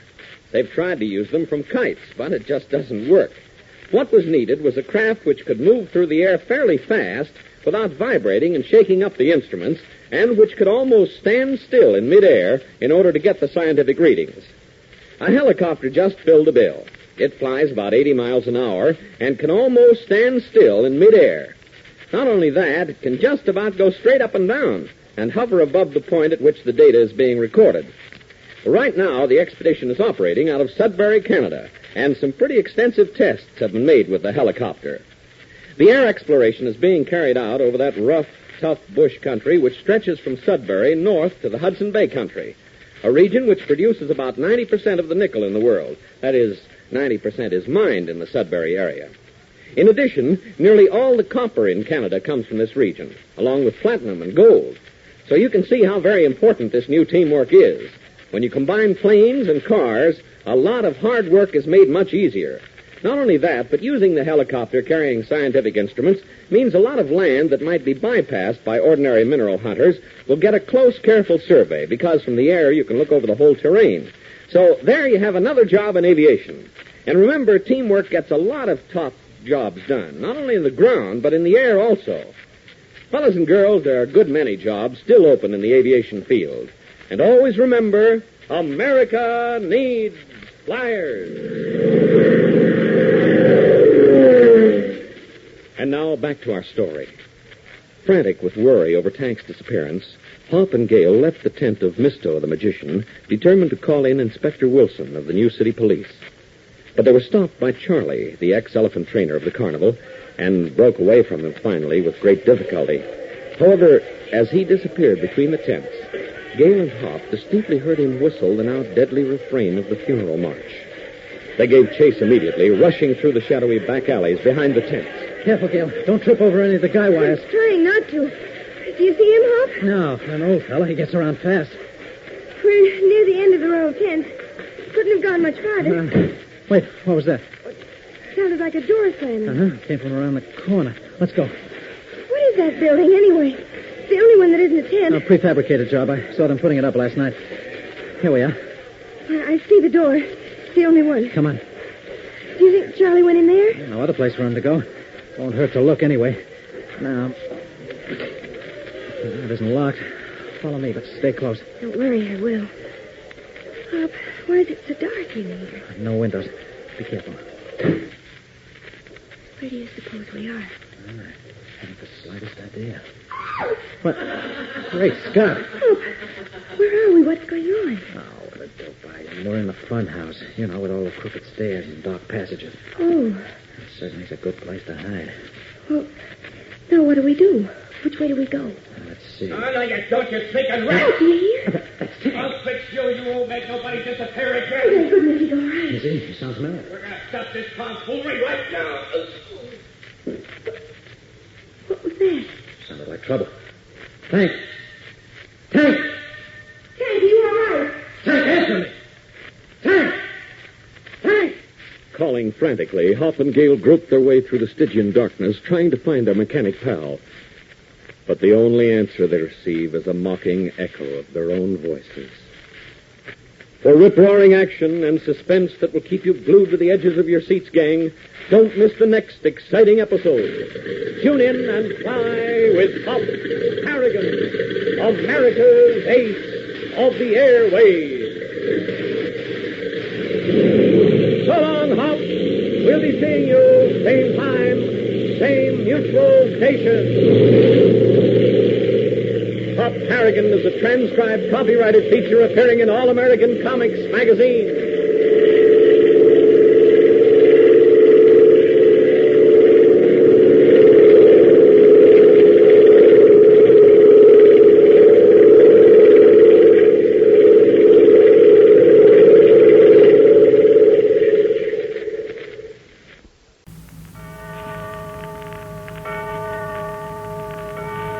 This is the hour of St. Francis.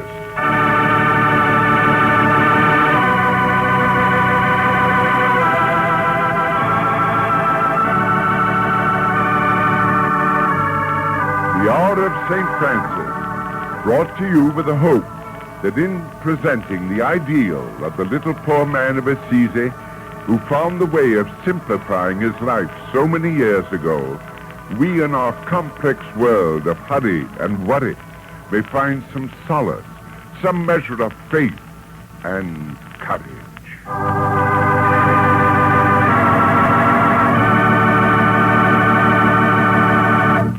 This is the story of Pete and Frankie, and of an influence which helped to shape their lives.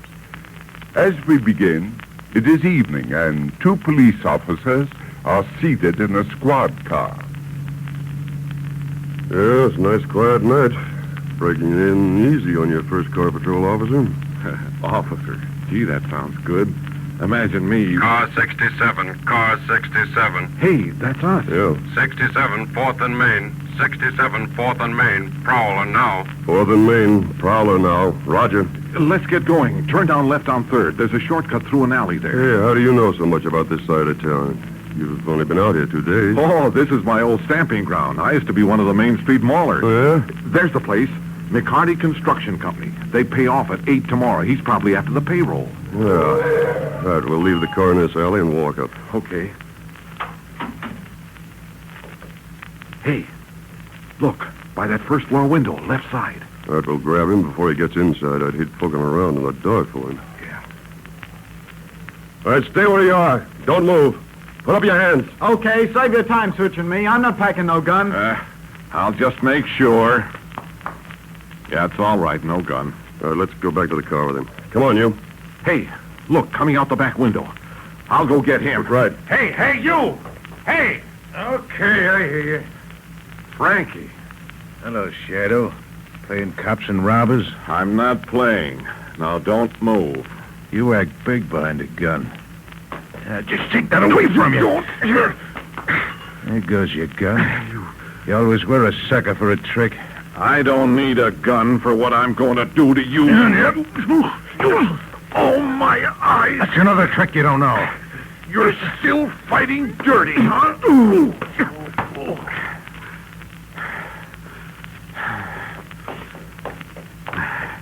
Hey, you hurt, Pete? I got here as quick as I could. No, I'm okay. Yeah, you sure messed this guy up. Yeah. Come on, you get up. I'm taking you in. You win, Shadow. By a knockout. Well, that's over. Let's get back to cruising. Hey, Pete, that fellow seemed to know you. What was that name he called you? Oh, it's just a nickname. We used to chase around together when we were kids.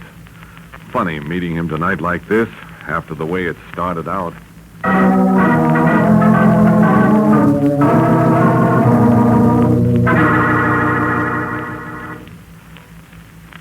Go back in your old store and sell some more nuts. Come on, fellas. Gee, he's awful mad at us. Said he was going to call a cop if we went in his store again. He's just trying to scare us. The Shadow doesn't scare.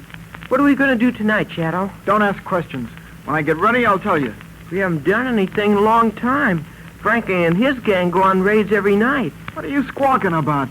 We got a lot of fruit and stuff out of the store this afternoon, didn't we? You're always talking about Frankie. He wouldn't let a baby like you and his gang. I'm not a baby. I'm 11 years old. Well, I'm 14 and I'm running this show.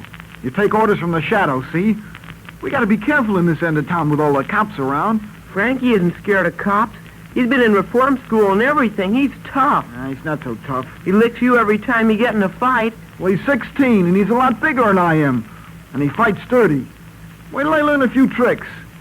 Now, you fellas spread out and come into headquarters one by one. We don't want anybody to see us together. There's a note on our door. What's from Frankie? What's it say?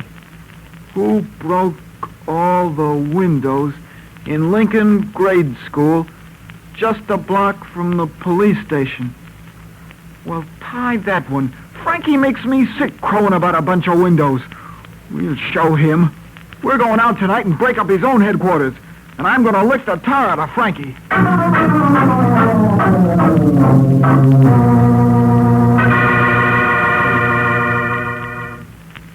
Yeah, this is Frankie's place.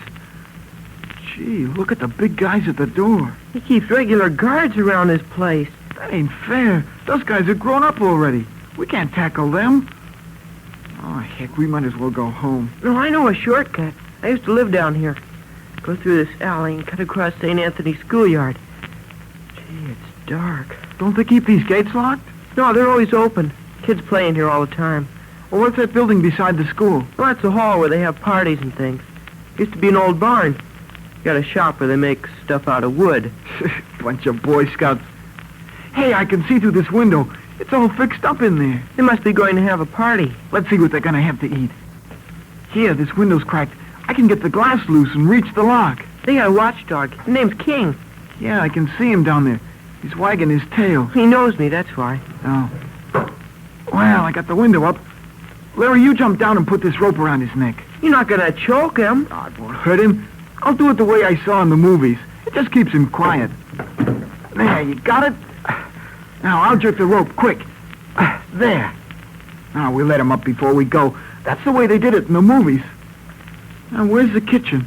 Don't you fellas make any noise. So dark in here. I'm all mixed up.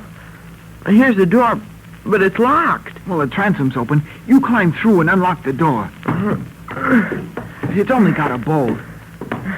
Now, stay away from the windows. They can see us with this moon out. Now, let's look in this cabinet. Gee, what a lot of cake. There's ice cream and pop in the refrigerator. What's that room over there? That's a shop. Look at the pile of wooden toys. Sissies, let's show them what a real gang can do. We'll have our own party and take a lot of stuff home. What are they going to do for their party? They don't need to worry about a party. Frankie thinks he's smart breaking school windows. Wait till he hears what the Shadow and his men did to a big place. Come on, break it up now. Let's get to work. Well, we're through. That was good work, man. All in the dark and nobody hurt us. Now we'll go out this back window. Now we all go down different streets and meet at headquarters. Come on, Larry. We'll go this way.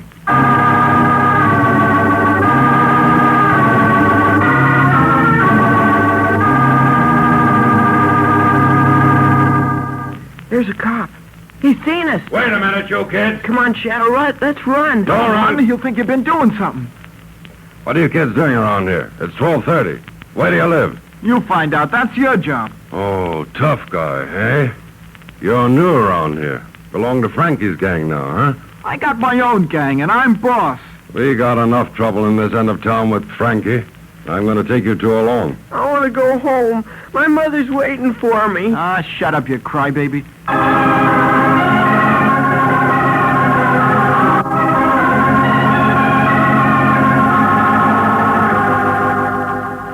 So that's the story, Father.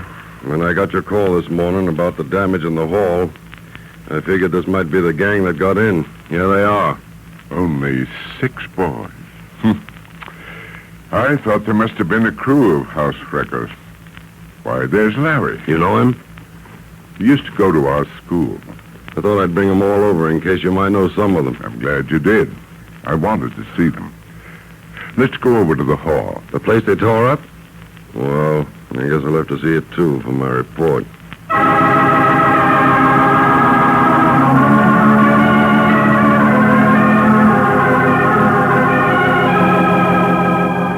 We'll go in the door this time.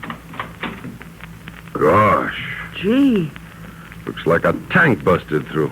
Here's the kitchen. Ice cream and candy all over the floor. Sink filled with cake. What's that pile of wood in the corner? It was a lot of toys. The boys made them in what used to be the shop. A lot of equipment cracked up in there. The boys have been getting that shop together for 3 years. They started out with 2 hammers and a saw. They made the toys for the party this afternoon. This afternoon? Yes, Larry. The boys were so proud of the way they fixed up the hall this year. It was just an old barn. That we were going to have a party for all the kids around here. What's that on the floor over there, under the papers? That was our dog, King. Gee, I forgot about him. King's dead, and you killed him. Now, you shut up. I didn't mean to do it. I was going to let him up before we went. Poor King. He was a good old dog. Father, I'm sorry I'm sorry. This damage will run into a lot of money. The kids will be coming for the party soon. There's no way to tell them now. The boys will have to see the shop. Well, we've got the goods on this gang now, Father. We've been trying for a couple of years to catch them. They're going away for a long time. You just come down tomorrow and file the charges. There won't be any charges. What? I'm not making any charges. Let the boys go home. You can't do that, Father. I told you we've been waiting for years to get them. They've been tearing up the west side. Shadow's due for a good long term on the state farm. What are you trying to do, copper? Scare me? Okay, wise guy. Wait until you get on the farm. They have ways of handling fellows like you. Ask Frankie. Shadow's not going to reform school on my word. I was getting to know Frankie before he went there. I haven't seen him since he came back. What are we going to do with the kids like this? If we take them home half the time their people aren't there, and if they are, well, I took a 10-year-old home at 3 a.m. the other day. The old man said, I'll take care of my own kids, and slammed the door in my face. Parents aren't much help these days, Father. We have to use modern methods. We Franciscans have our own methods. They're the ones St. Francis used. Oh, I suppose they're what you call going soft, but I think they'll still work. Okay, Father, you win. Get out of here, you kids, and if I catch you around here again... Wait a minute, officer. The boys are welcome to come here at any time they please. Now, look here, Father. Oh, what's the use?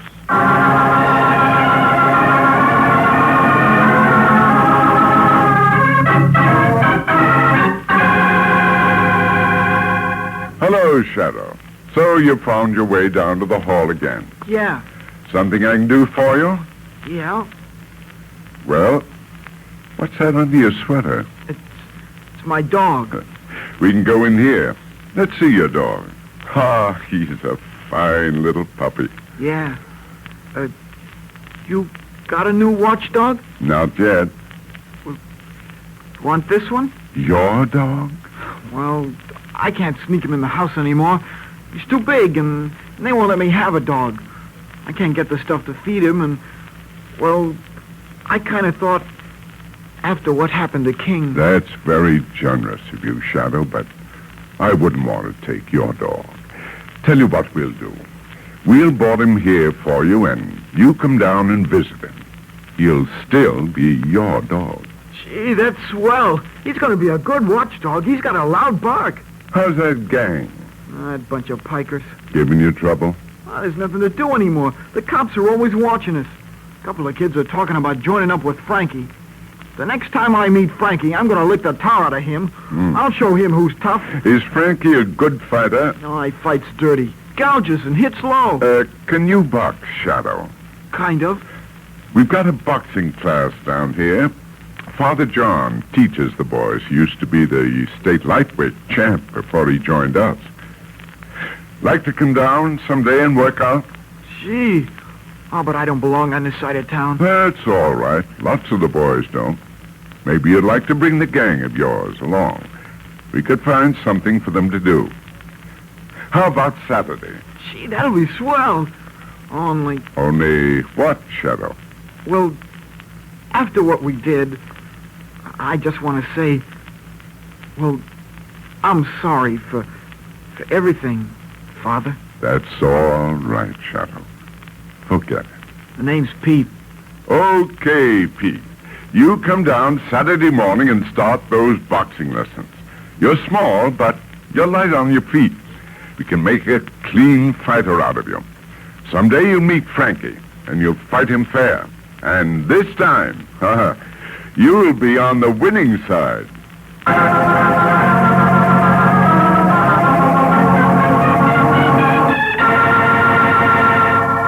When we get off, Bill, let's go by the friary. I want to tell Father Thomas how the story ends. It's funny, come to think of it. If it hadn't been for St. Francis, instead of Frankie climbing out that window tonight, it could have been me.